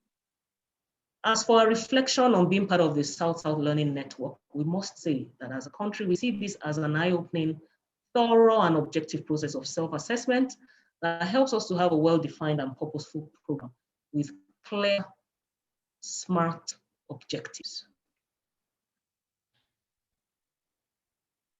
Next slide, please. Thank you. And big thanks to UNAIDS, to UNFPA, Federal Ministry of Health, and all our partners. Thank you. Thank you very much, Nigeria. We are so impressed with your presentation. It's so interesting that you were so hard on yourself, scoring averagely 2 for almost all of them. But from your presentation, you seem to really are doing a lot. Yes, you are doing a lot on all the levels. And I'm very, very happy, especially your next steps of sustainability. And I think Ghana needs to learn from you about this HIV Trust Fund. So without any further discussions, we want to move on. We have South Africa online. South Africa, are we ready? Yes, we are. Thank you very much. Celeste Madondo. So let's all listen to Celeste Madondo. Good afternoon, colleagues. I'm Celeste Madondo, and I'll be representing the South African team. Next slide, please. So from the South African side, I lead the South-to-South learning delegation. And then I'm supported by Jabulile Sibeko, who leads the key population component. From the Ministry of Health, we have Dr. Chidarekire and Ms. Regina. And from our development agencies, we are supported by Dr. Nsiki, Dr. Ali, as well as Helen from CDC. And from the key populations perspective, we are joined by the Sisonke movement by Katlego, as well as Nonhlanhla, who's leading the LGBTI sector in the country. And our key stakeholders are outlined below, and it cuts across using a multi-sectoral approach. Next slide, please.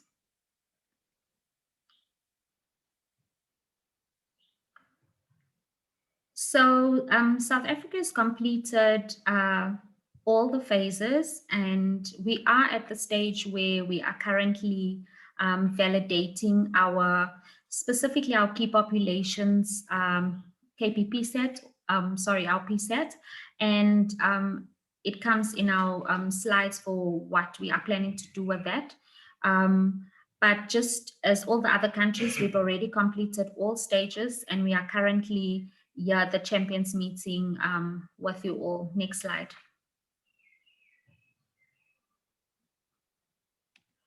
So for South Africa, our key areas of strength for the KP program that we've seen, and I'll look at it, before even completing the KPP set up until to date. So what the KPP set has allowed us to do, it has allowed us to use the tool and the results thereof as an advocacy tool. So that's what we've been using now, even as we are in the process of writing our Global Fund request. The KP program has resulted, or they have differentiated service delivery models that actually exist that is supporting the national response through donor-funded sites, and this is working exceptionally well. We've developed policy strategies as well as frameworks, and all of these are in place. And when we look at the KP program, this is a program that just over 5 years has achieved so much in that particular time frame.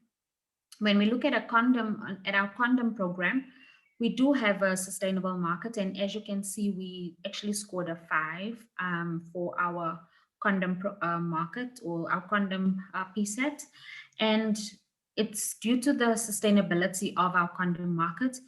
As a country, we do have adequate budget support for condoms, an excellent quality assurance system that is in place, and a favorable regulatory market, which obviously allows for an enabling environment for our condoms. We also have the government has the capacity and the leadership, to manage to ensure a total market approach for condoms. And what works very well for us is, given the fact that we have multi-year procurement plans for condoms, stockouts or supply, stockouts remain low and supply is sufficient. And it's also segmented by the quality of our supply through our partners, and that is targeted through the segmentation of the strategies that exist. We have updated, and this has been a strong point also for our condom program, and we've recently updated our condom communication plan.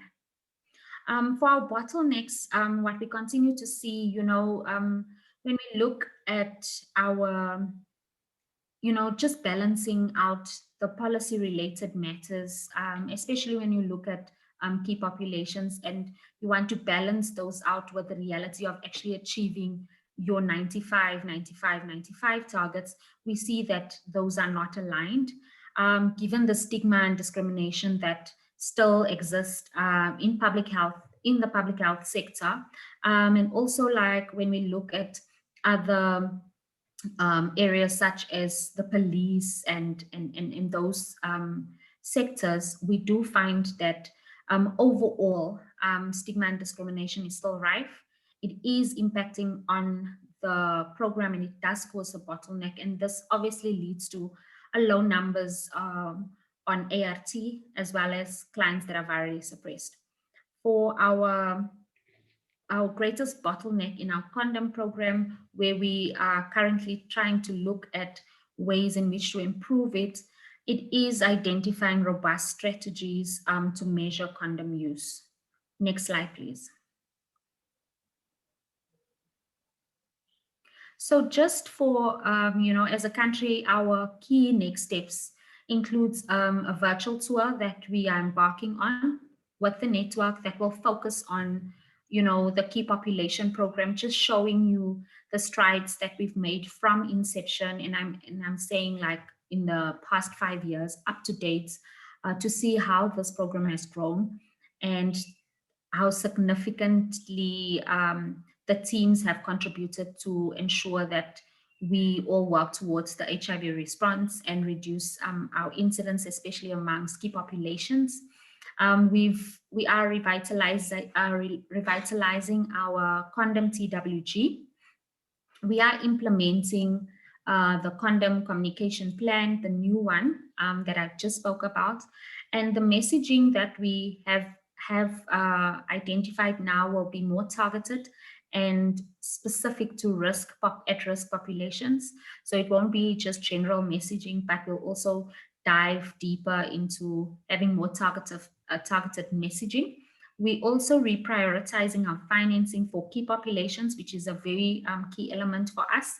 What we've also started doing is convening pillar-specific workshops as part of the validation process. And this is particularly for our key population PSAT. So we're using what we found and we building workshops in order for us to strengthen our entire programming from a country perspective.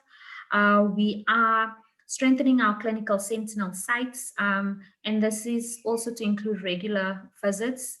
And our sentinel sites are also predominantly visited by our key populations, and so we are strengthening those sites from a country level. And we are conducting evaluations as part of a third phase of this approach, just to see whether or not we've improved, and the evaluations will then help us for future planning and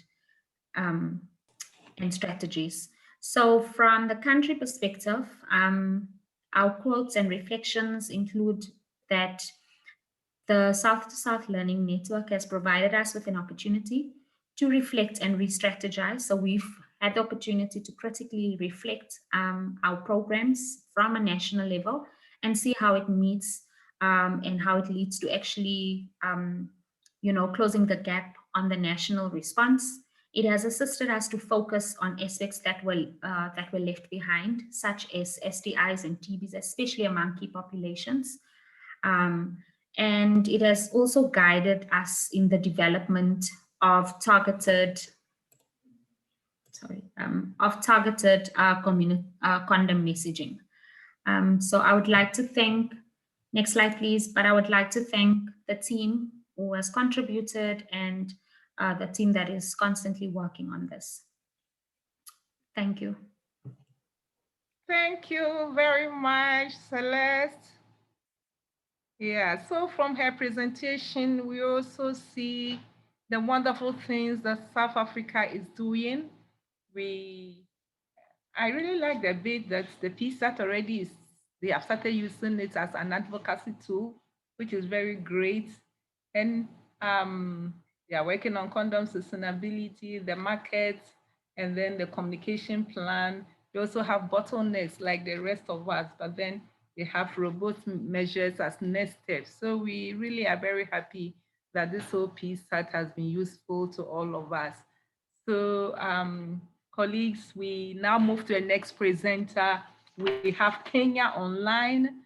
So want to listen to Dr. Mike Ekiza from Kenya. Mike, do we have you? Yes, please, thank you.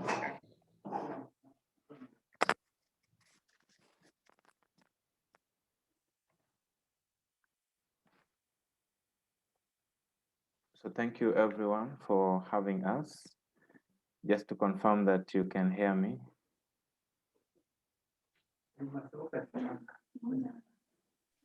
We can hear.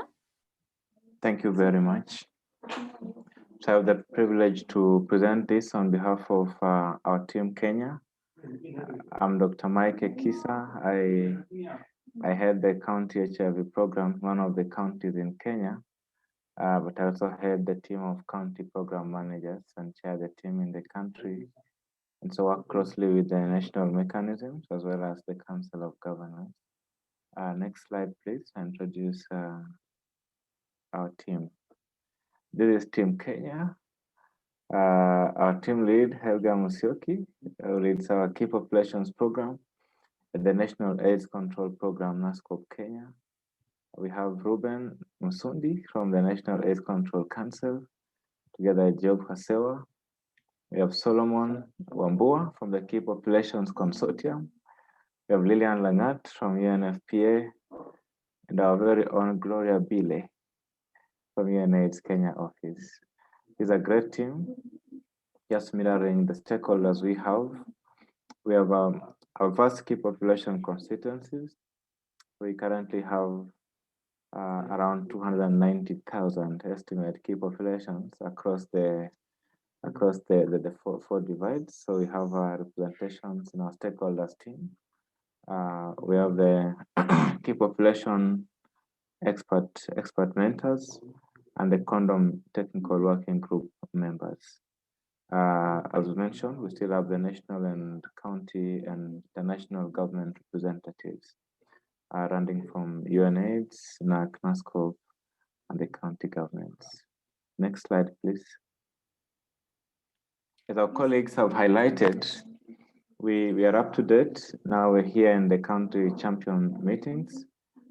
We've successfully completed stage 1 to 6.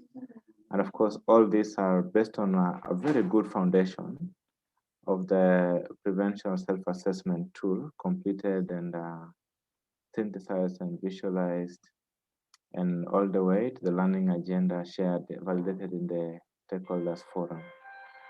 Next slide, please. Thanks from our self-assessment tool.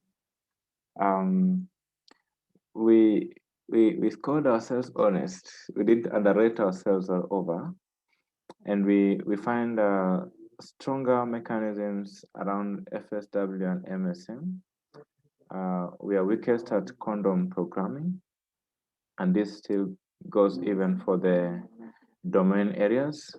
But good to note, as we have seen even in the other countries, we are scoring lowest in the program outcomes and around neck to neck for the program management and implementation. For KP program, we have strengthened the coordination mechanism.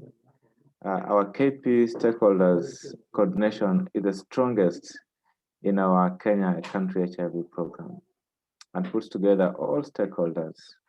We have our national KP strategy and guidelines, and we have mainstreamed our key populations data to the national HIS platform. So we have a very robust use of our key populations data, especially since this happened around 2 years back in a progressive manner. We also have an up-to-date population size estimate in place, the latest being version 2020.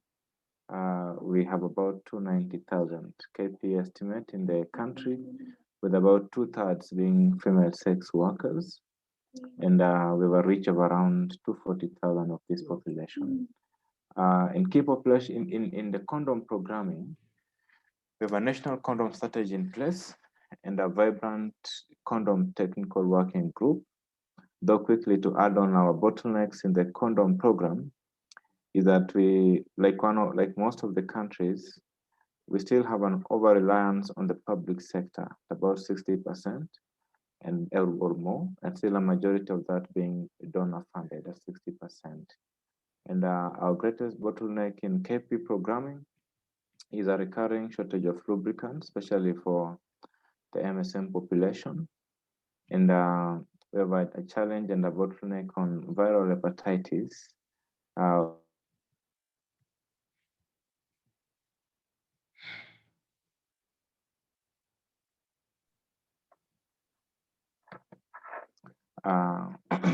Next slide, please. I hope I'm still online. Great. As we tend towards the end, our priorities for key populations is really advocacy, and to inform this, we would appreciate TA going forward on costing of the KP program and all the way to advocacy for domestic resource mobilization sustainability. And we are really taking lessons here from the Nigeria example of a national HIV fund. We need TA to get 100% condom use pilot project, one of the babies we hope to deliver going forward. And then a shift from reliance on the public sector for condom programming to get more market support. So we'll appreciate TA around this area. And we resonate the team leaders' remark here, working with South-to-South Learning Network has enabled the country to effectively assess the KP and condom program, identify gaps, and develop a systematic program guidance. And more specifically, we specifically use the PSAT tools to identify priorities for the Global Fund proposal development, which is just on conclusion. This is from Helga Musyoki, our head of the prevention unit. And this has been awesome and timely, especially with the GF writing that we just concluded. Thank you very much on behalf of Team Kenya. Thank you very much, Dr. Elisa. We really have enjoyed your presentation. You also, like all of us, completed all the levels of the PSAT. You have great strengths. Even though you scored your outcomes low, we're hoping that with the next steps that you put in place, we can achieve greater outcome. You have strong coordination in place. You have your national KP strategy and some guidelines. And so you are also having a lot of work in terms of your condom strategy. And so we really are very, very grateful. Thank you for this presentation. So we move next to Dr. Margaret Kagash, Head of Program Unit at the National AIDS Control Program of Tanzania. Dr. Margaret, we are ready for you.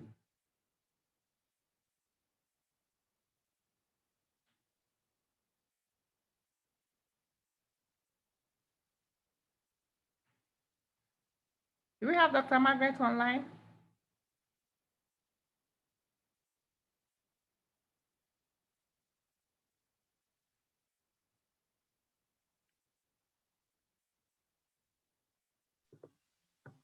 Perhaps she may have dropped off, Jane. I'll reach out to her. I wonder if Ellen may be able to share a few words from Zambia while we try and reconnect Dr. Margaret.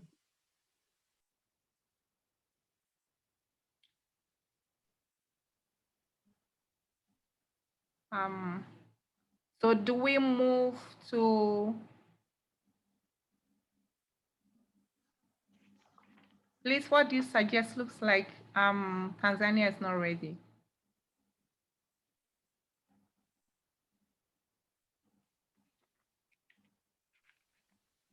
Jane, I think Zambia is ready. Perhaps we can ask them. There are no slides for Zambia. Okay. So Zambia, do you want to share something whilst we wait for Tanzania? Yes, thank you. Good afternoon, everyone. I will go ahead and share. Yes, my name is Ellen Muvanga. I'm standing in for the country lead who's not available, and I'll share a few points about Zambia. Like others, our team also has members of the National AIDS Council.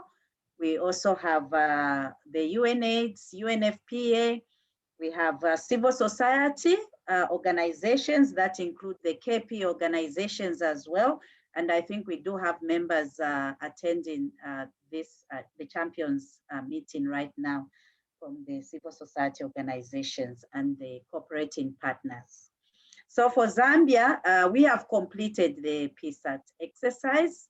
It was really an eye-opener for us to do it, and we were able to score under the condom programming. We were able to score 3.5.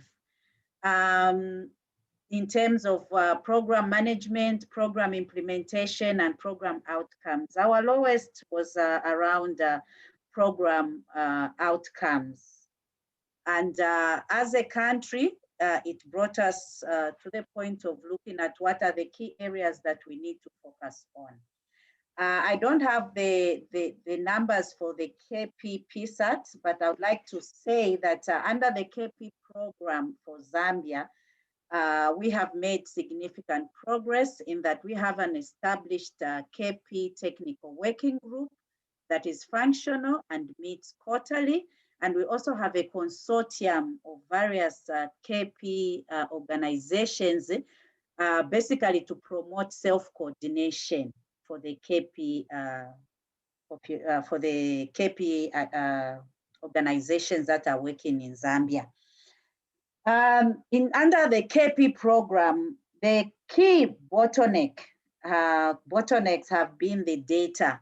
As a country, even from our presentations, you will notice that Zambia, in terms of data on KP, it has been very, very, very difficult to have data.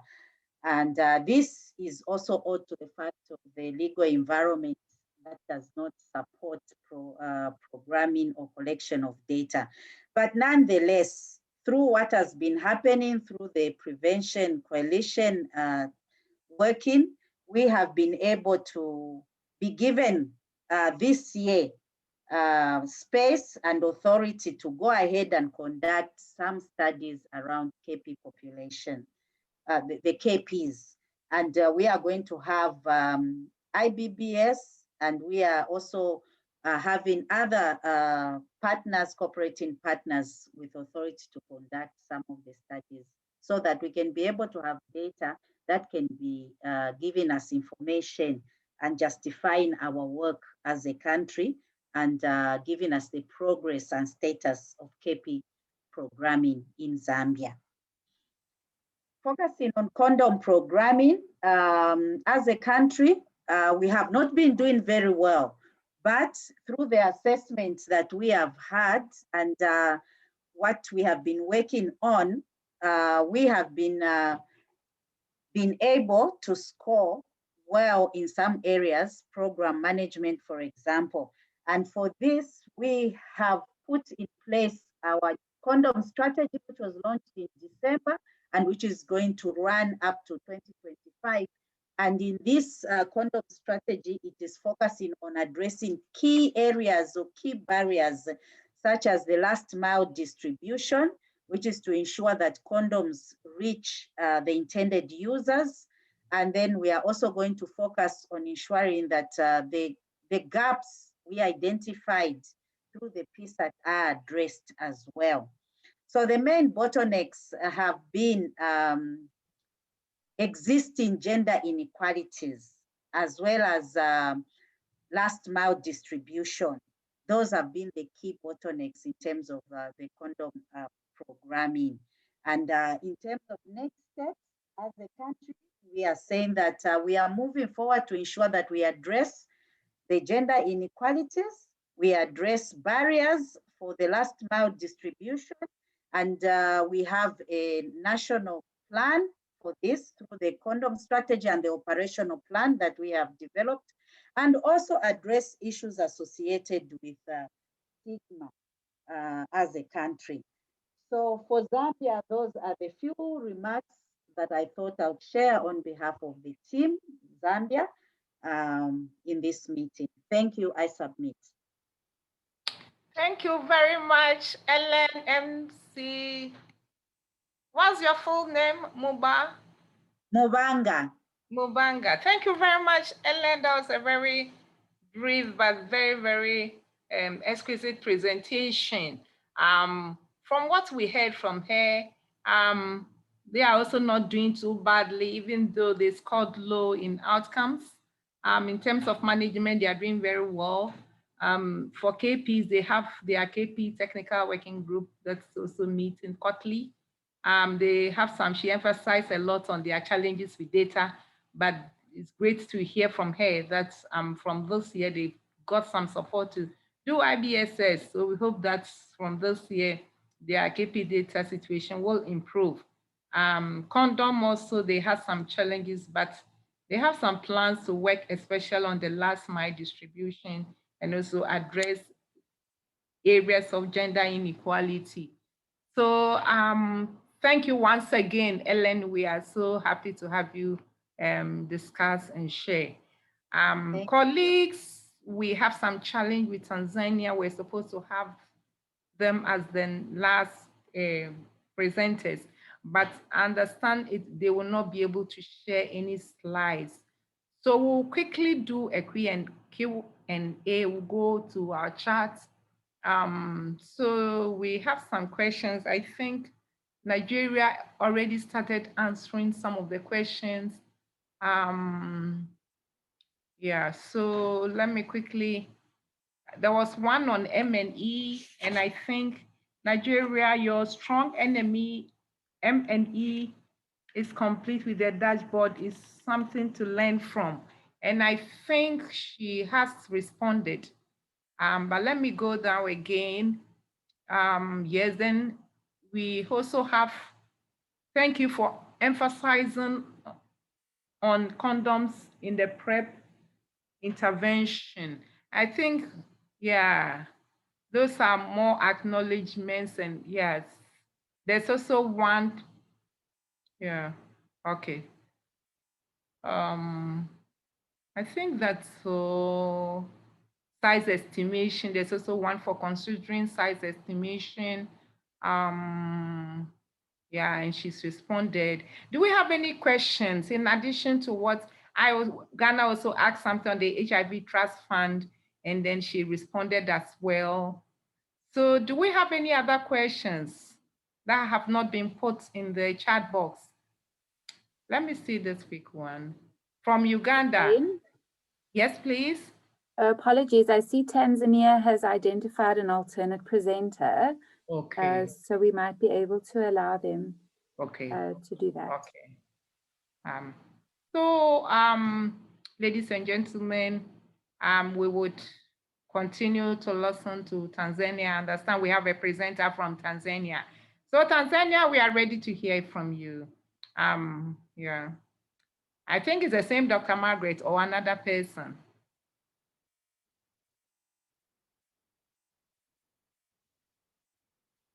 Okay. This is Dr. Pendusa. Hello? Yeah, hello, we are ready for you. Yes. Okay.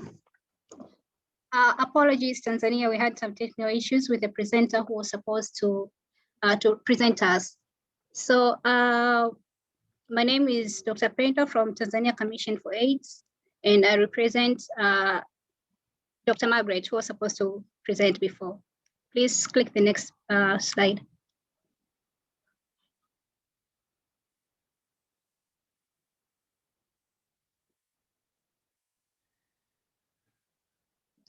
Can I have the next slide, please? Thank you.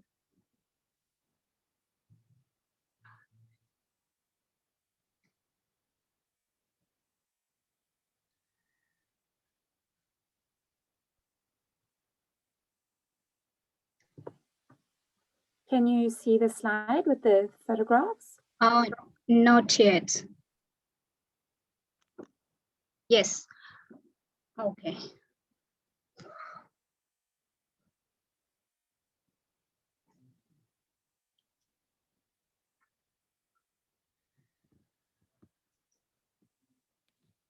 I'm still waiting on the slides. I can see from my Maybe end. keep it for a while, Kerry, because we can see it here. Maybe just taking some time. Oh, okay. Now I can see it. Thank you. So this is a group representative from Tanzania. So we have Dr. Margaret Kagasha from National AIDS Control Program, as well as Mr. Baraka Mpora, who is also from the National AIDS Control Program. Myself and Dr. Kafura, we are both from Tanzania Commission for AIDS. We have a representative from the KVP Forum in Tanzania, Michael Mhando, and Dr. Afid from Tanzania Commission for AIDS. But this represents the government side. But we work together with some partners from the UN families. We have Kate Spring from UNAIDS, and also we have Dr. Majaliwa Mara from UNFPA. Thank you. Can I have the next slide, please?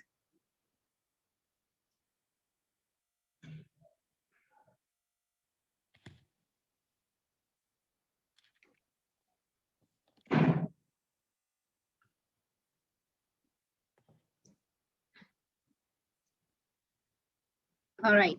So on the P side, we can see Tanzania, we have completed the first and the second step. And then on the PA plans and plans for and on drafting for plans and actions, we're still working on it. It's a work in progress, but we are on the final stage of completing it, as well as the learning agenda and the TA action plan. We are still yet to develop it. So the reason why we're working a little bit slower, due to the situation right now, the COVID-19 situation, we've had issues, and some of our members are also part of the technical teams in the COVID situation. Can I have the next slide, please?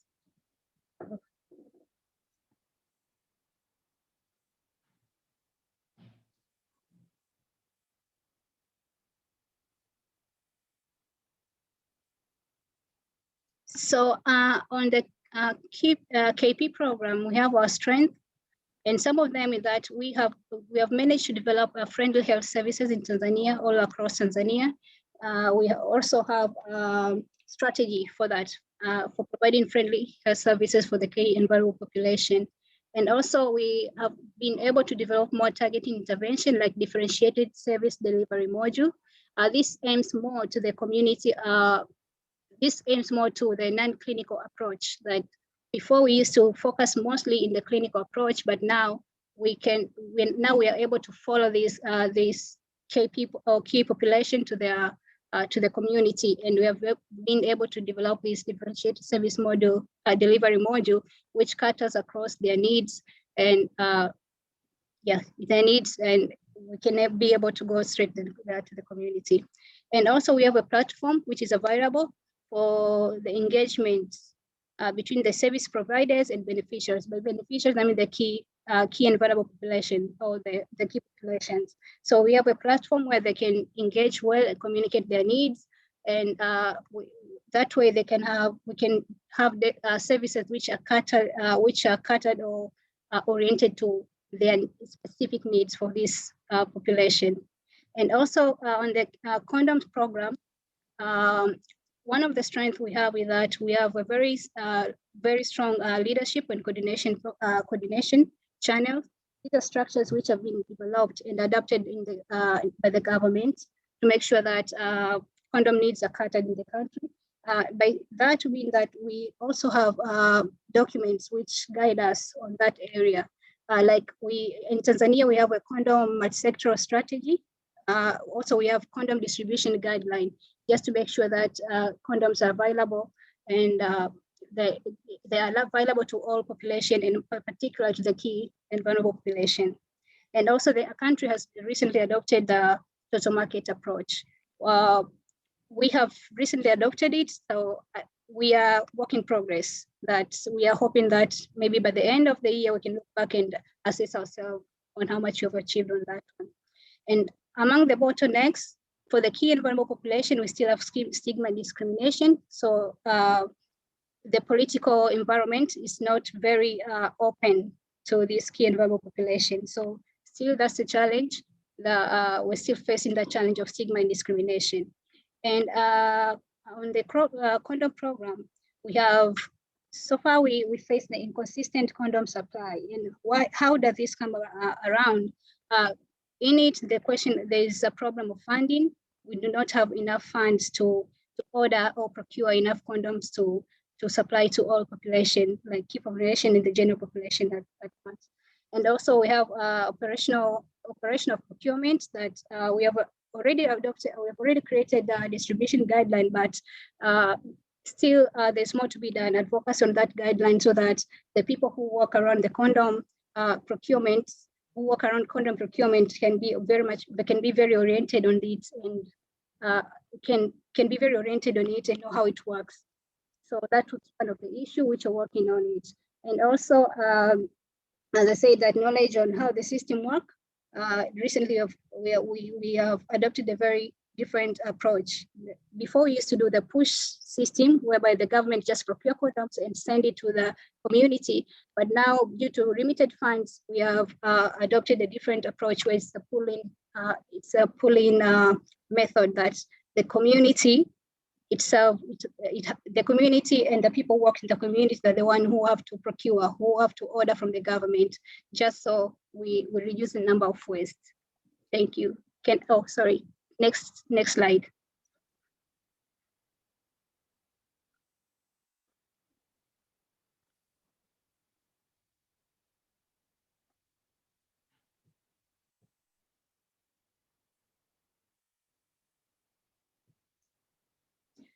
So the next steps, first, we're looking forward to review the scorecards, evidence, and lesson learned for Tanzania, and have a discussion on how the prevention pillar interlinks. So we understand that in the prevention pillar, there are different, there are 5 pillars in it.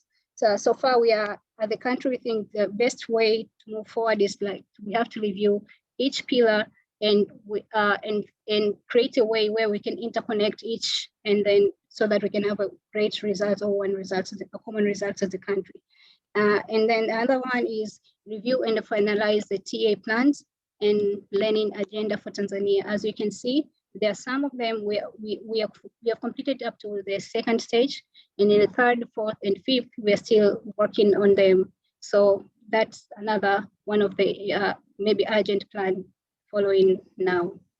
So on the slogan that the SSLN provides an opportunity to self-analyze. Thank you. Asante.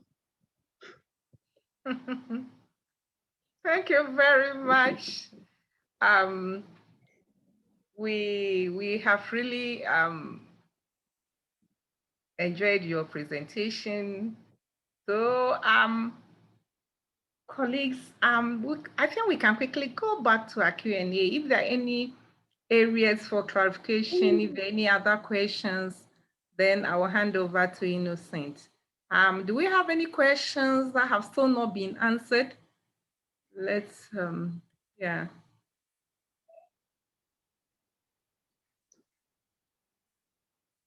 Let me quickly, okay.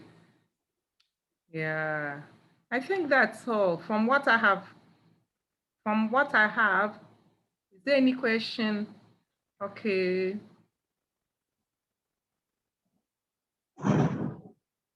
Okay, I think that is all from the chat. So we are really very grateful to everybody. We have every country represented. We started with Nigeria, and then we moved to South Africa, and then we had a presentation from Kenya, and then we went over to Zambia, and then we came to Tanzania. So thank you very much for your time and your patience, and for the wonderful discussions that we have heard from every one of you. Innocent? Thank you very much, Jane, and thank you for ignoring me when I called you Dube. You called me. Oh. We enjoyed your session, and once again, we have learned a lot about country experiences in implementing this particular initiative. We are, colleagues, approaching the end of the process. And now, after hearing all the country presentation and experiences, would want to invite Bridget Dube to tell us about the next steps. And what do we do from here? We have all undertaken or most of the countries have undertaken the self-assessments, drawn some roadmaps, identified some gaps, and now what's next? So I'll give 10 minutes to Dube to tell us about the next steps before we do the closure. Over. Thank you so much, Innocent, and good afternoon again, colleagues. I'm Bridget Dube, as I've been introduced, and I'll be taking us through the next steps and the support available for the countries participating in the South-South Learning Network.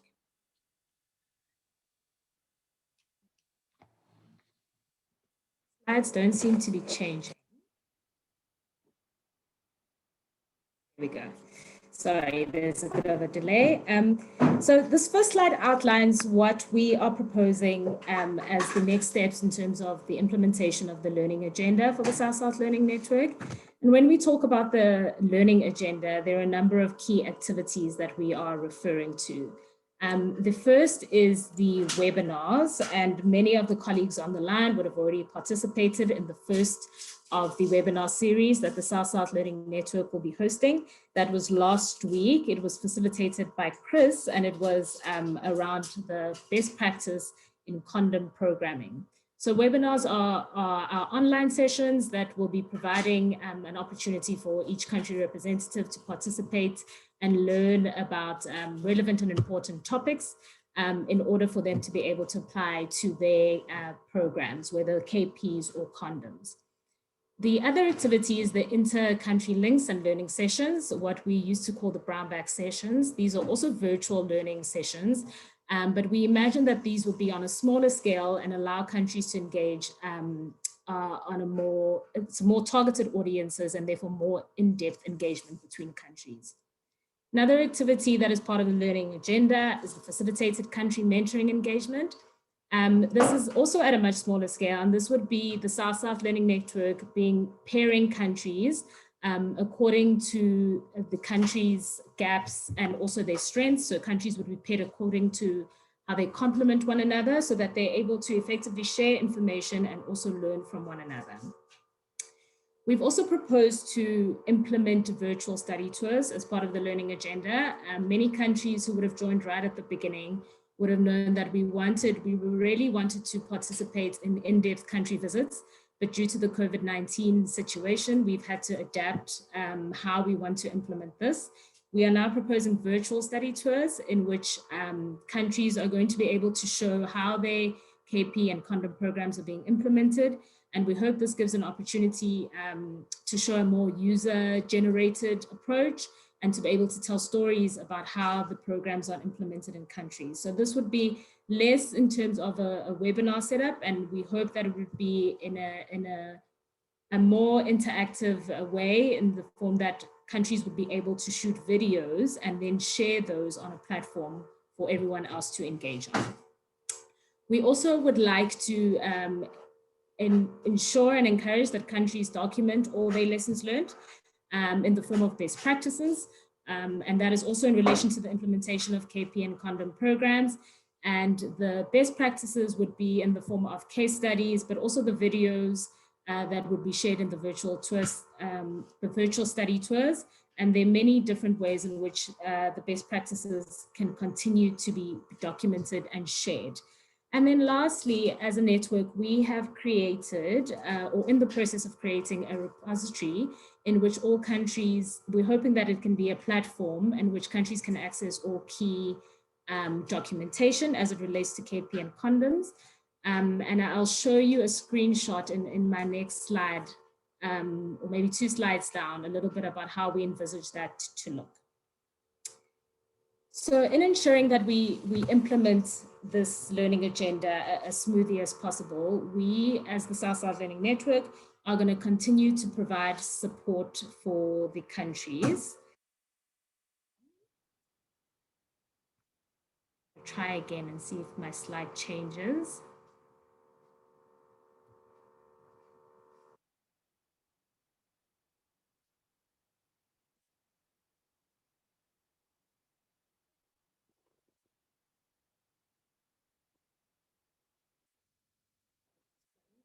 There's still a delay in my slides. Let's see.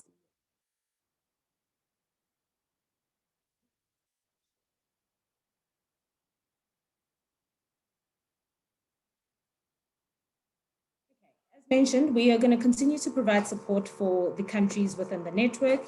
And this is in a number of ways. The first is in relation to the case studies.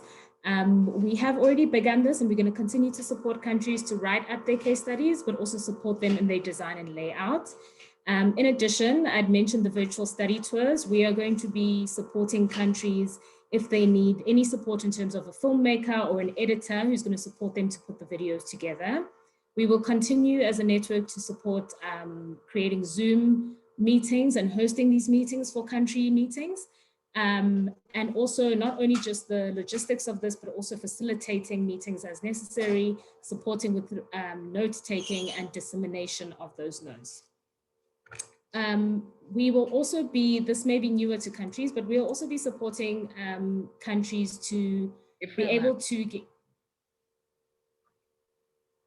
sorry?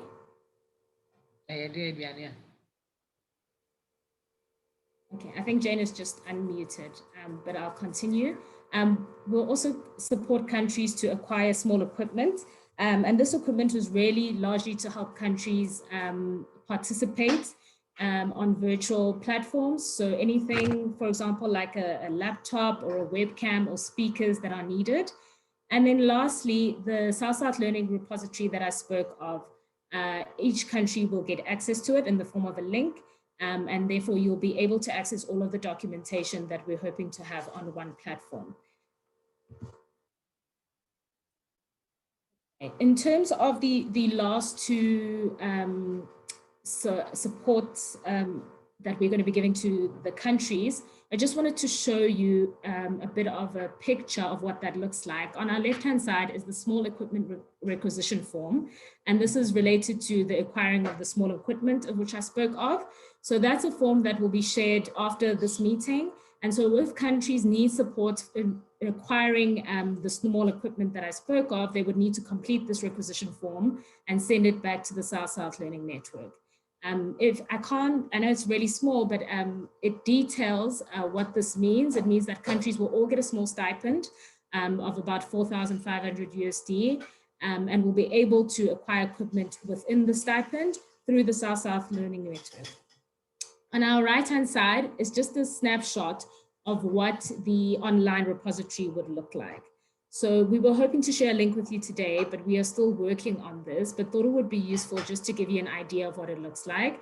So on the online repository, it has a number of things around what the South-South Learning Network is, our geographic focus, what is our focus and why, and most importantly, as we spoke of, we are hoping to use this as a repository so that countries are able to access on one platform a number of documents.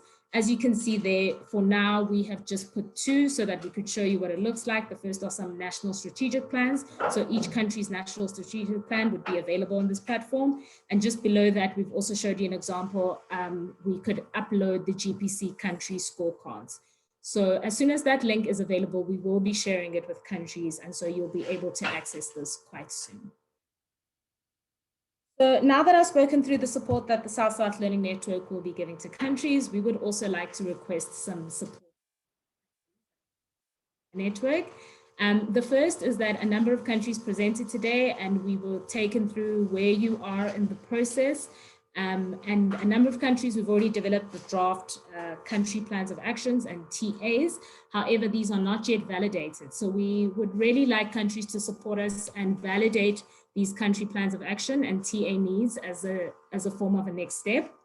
Secondly, we would like to encourage countries to adopt the learning agenda that has been proposed and also continue to update it as progress is made through the learning agenda.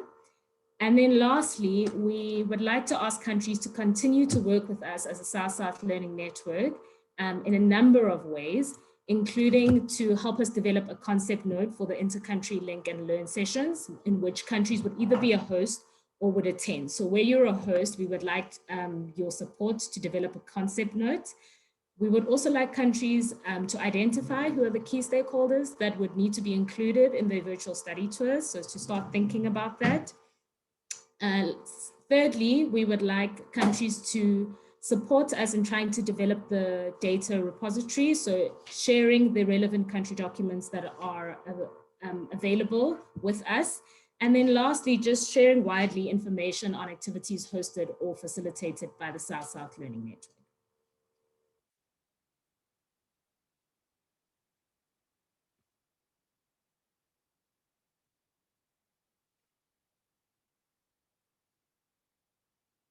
Guys are stuck again. We were doing so well, but I'm almost done. So hopefully we will get there. So this final slide is just to say that thank you for all the countries. We really appreciate the quotes and the feedback that we got in the presentations today. And we would have liked to give you more of an opportunity to give us feedback. And as a result, we would like to continue to engage countries with regards to their participation in the South-South Learning Network. This will be really valuable for us to understand what has been valuable so far, what have been the challenges, and how we can improve participation in the network going going into the future. So your country representative will be in touch, and this feedback that we are trying to elicit may be in the form of a survey, but we will be in touch to try and get that information for you. So we hope countries will be willing to engage with us in this process.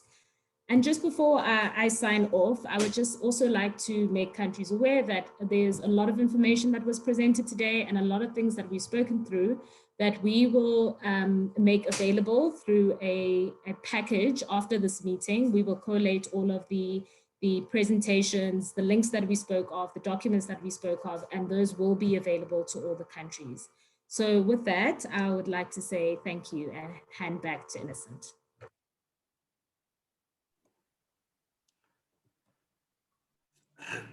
Thank you very much, Bridget. Your session was very useful and very clear in terms of the things that are available to the champions to access and the activities that we need to be reflecting on. Colleagues, we are coming to the end of the 3-hour journey. We have gone slightly over 3 hours. I think we have all learned a lot about the critical issues that have been happening in different countries. And also we have noted your appreciation of the usefulness of the self-assessments. We have also noted the strength of your various programs and areas that would need to be further strengthened.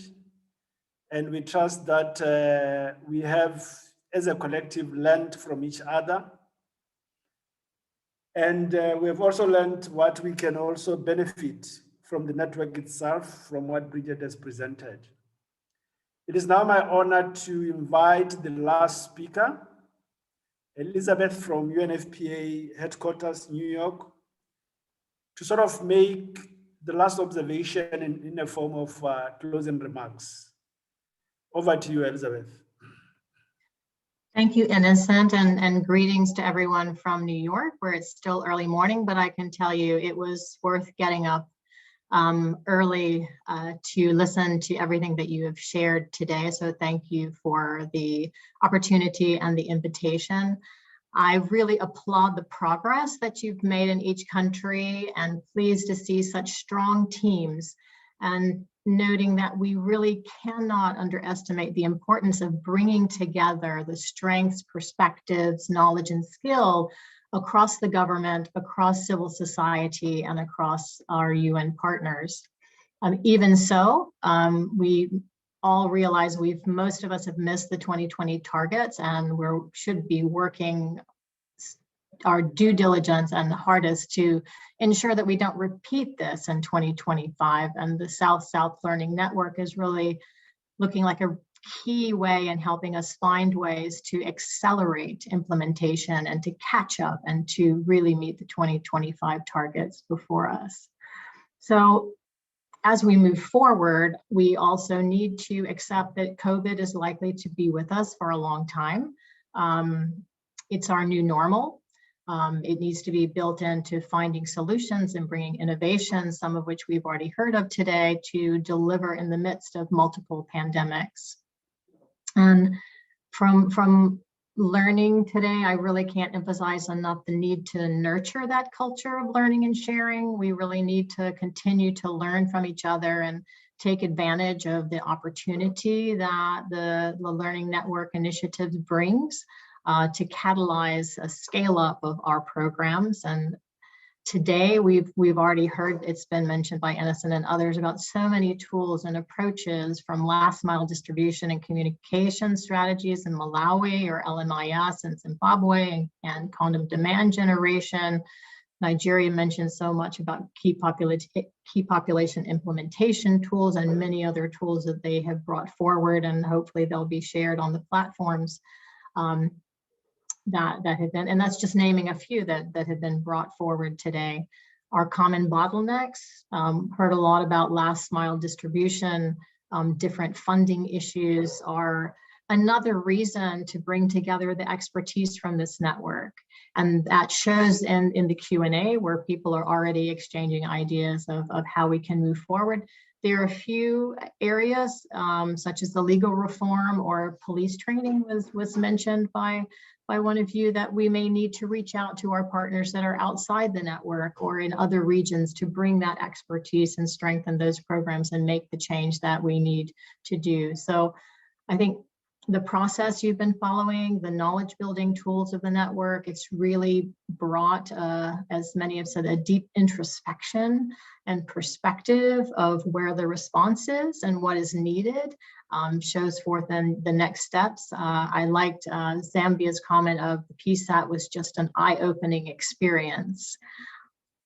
So I really would encourage all of your teams to continue to be proactive in pursuing your focused prevention pillars and continue to share and reach out to learn and to teach. And implementing the learning agenda that Bridget just presented to all, I think really provides many opportunities to continue to do that. So I look forward to continuing to hear the progress of the South-South Learning Network. And again, thank you for the work that you have been doing. Just excellent progress and presentations by everyone. And I will leave it at that and wish you all a wonderful afternoon.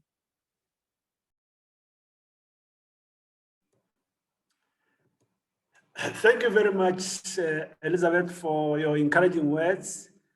I'm sure all of us are energized to ensure that we don't miss the 2025 targets. I think we have learned from missing the 2020 targets that we can do better. So there's no doubt in my mind that through this network, we will sort of encourage each other to move forward and ensure that we do the necessary actions to achieve our 2025 targets. I don't know, Kerry, whether you have any administrative announcements before we sign off. No, Innocent, just to say that we will be following up with all the various asks that people have proposed today. So thank you for that. But Innocent, I'm happy for you to close. Okay. So thank you very much. The SNR team will SSL team will make a follow-up and update you and also share all the presentation with you. So enjoy your day. Goodbye. Bye-bye. We can sign off. Thank you.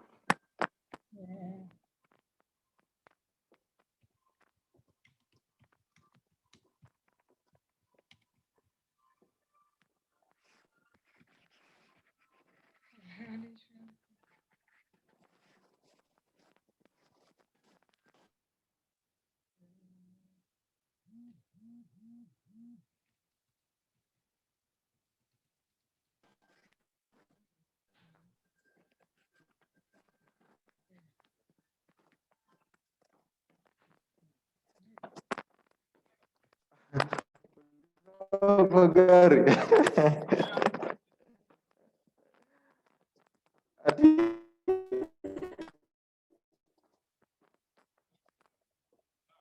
Oh boy. I'm gonna cut out.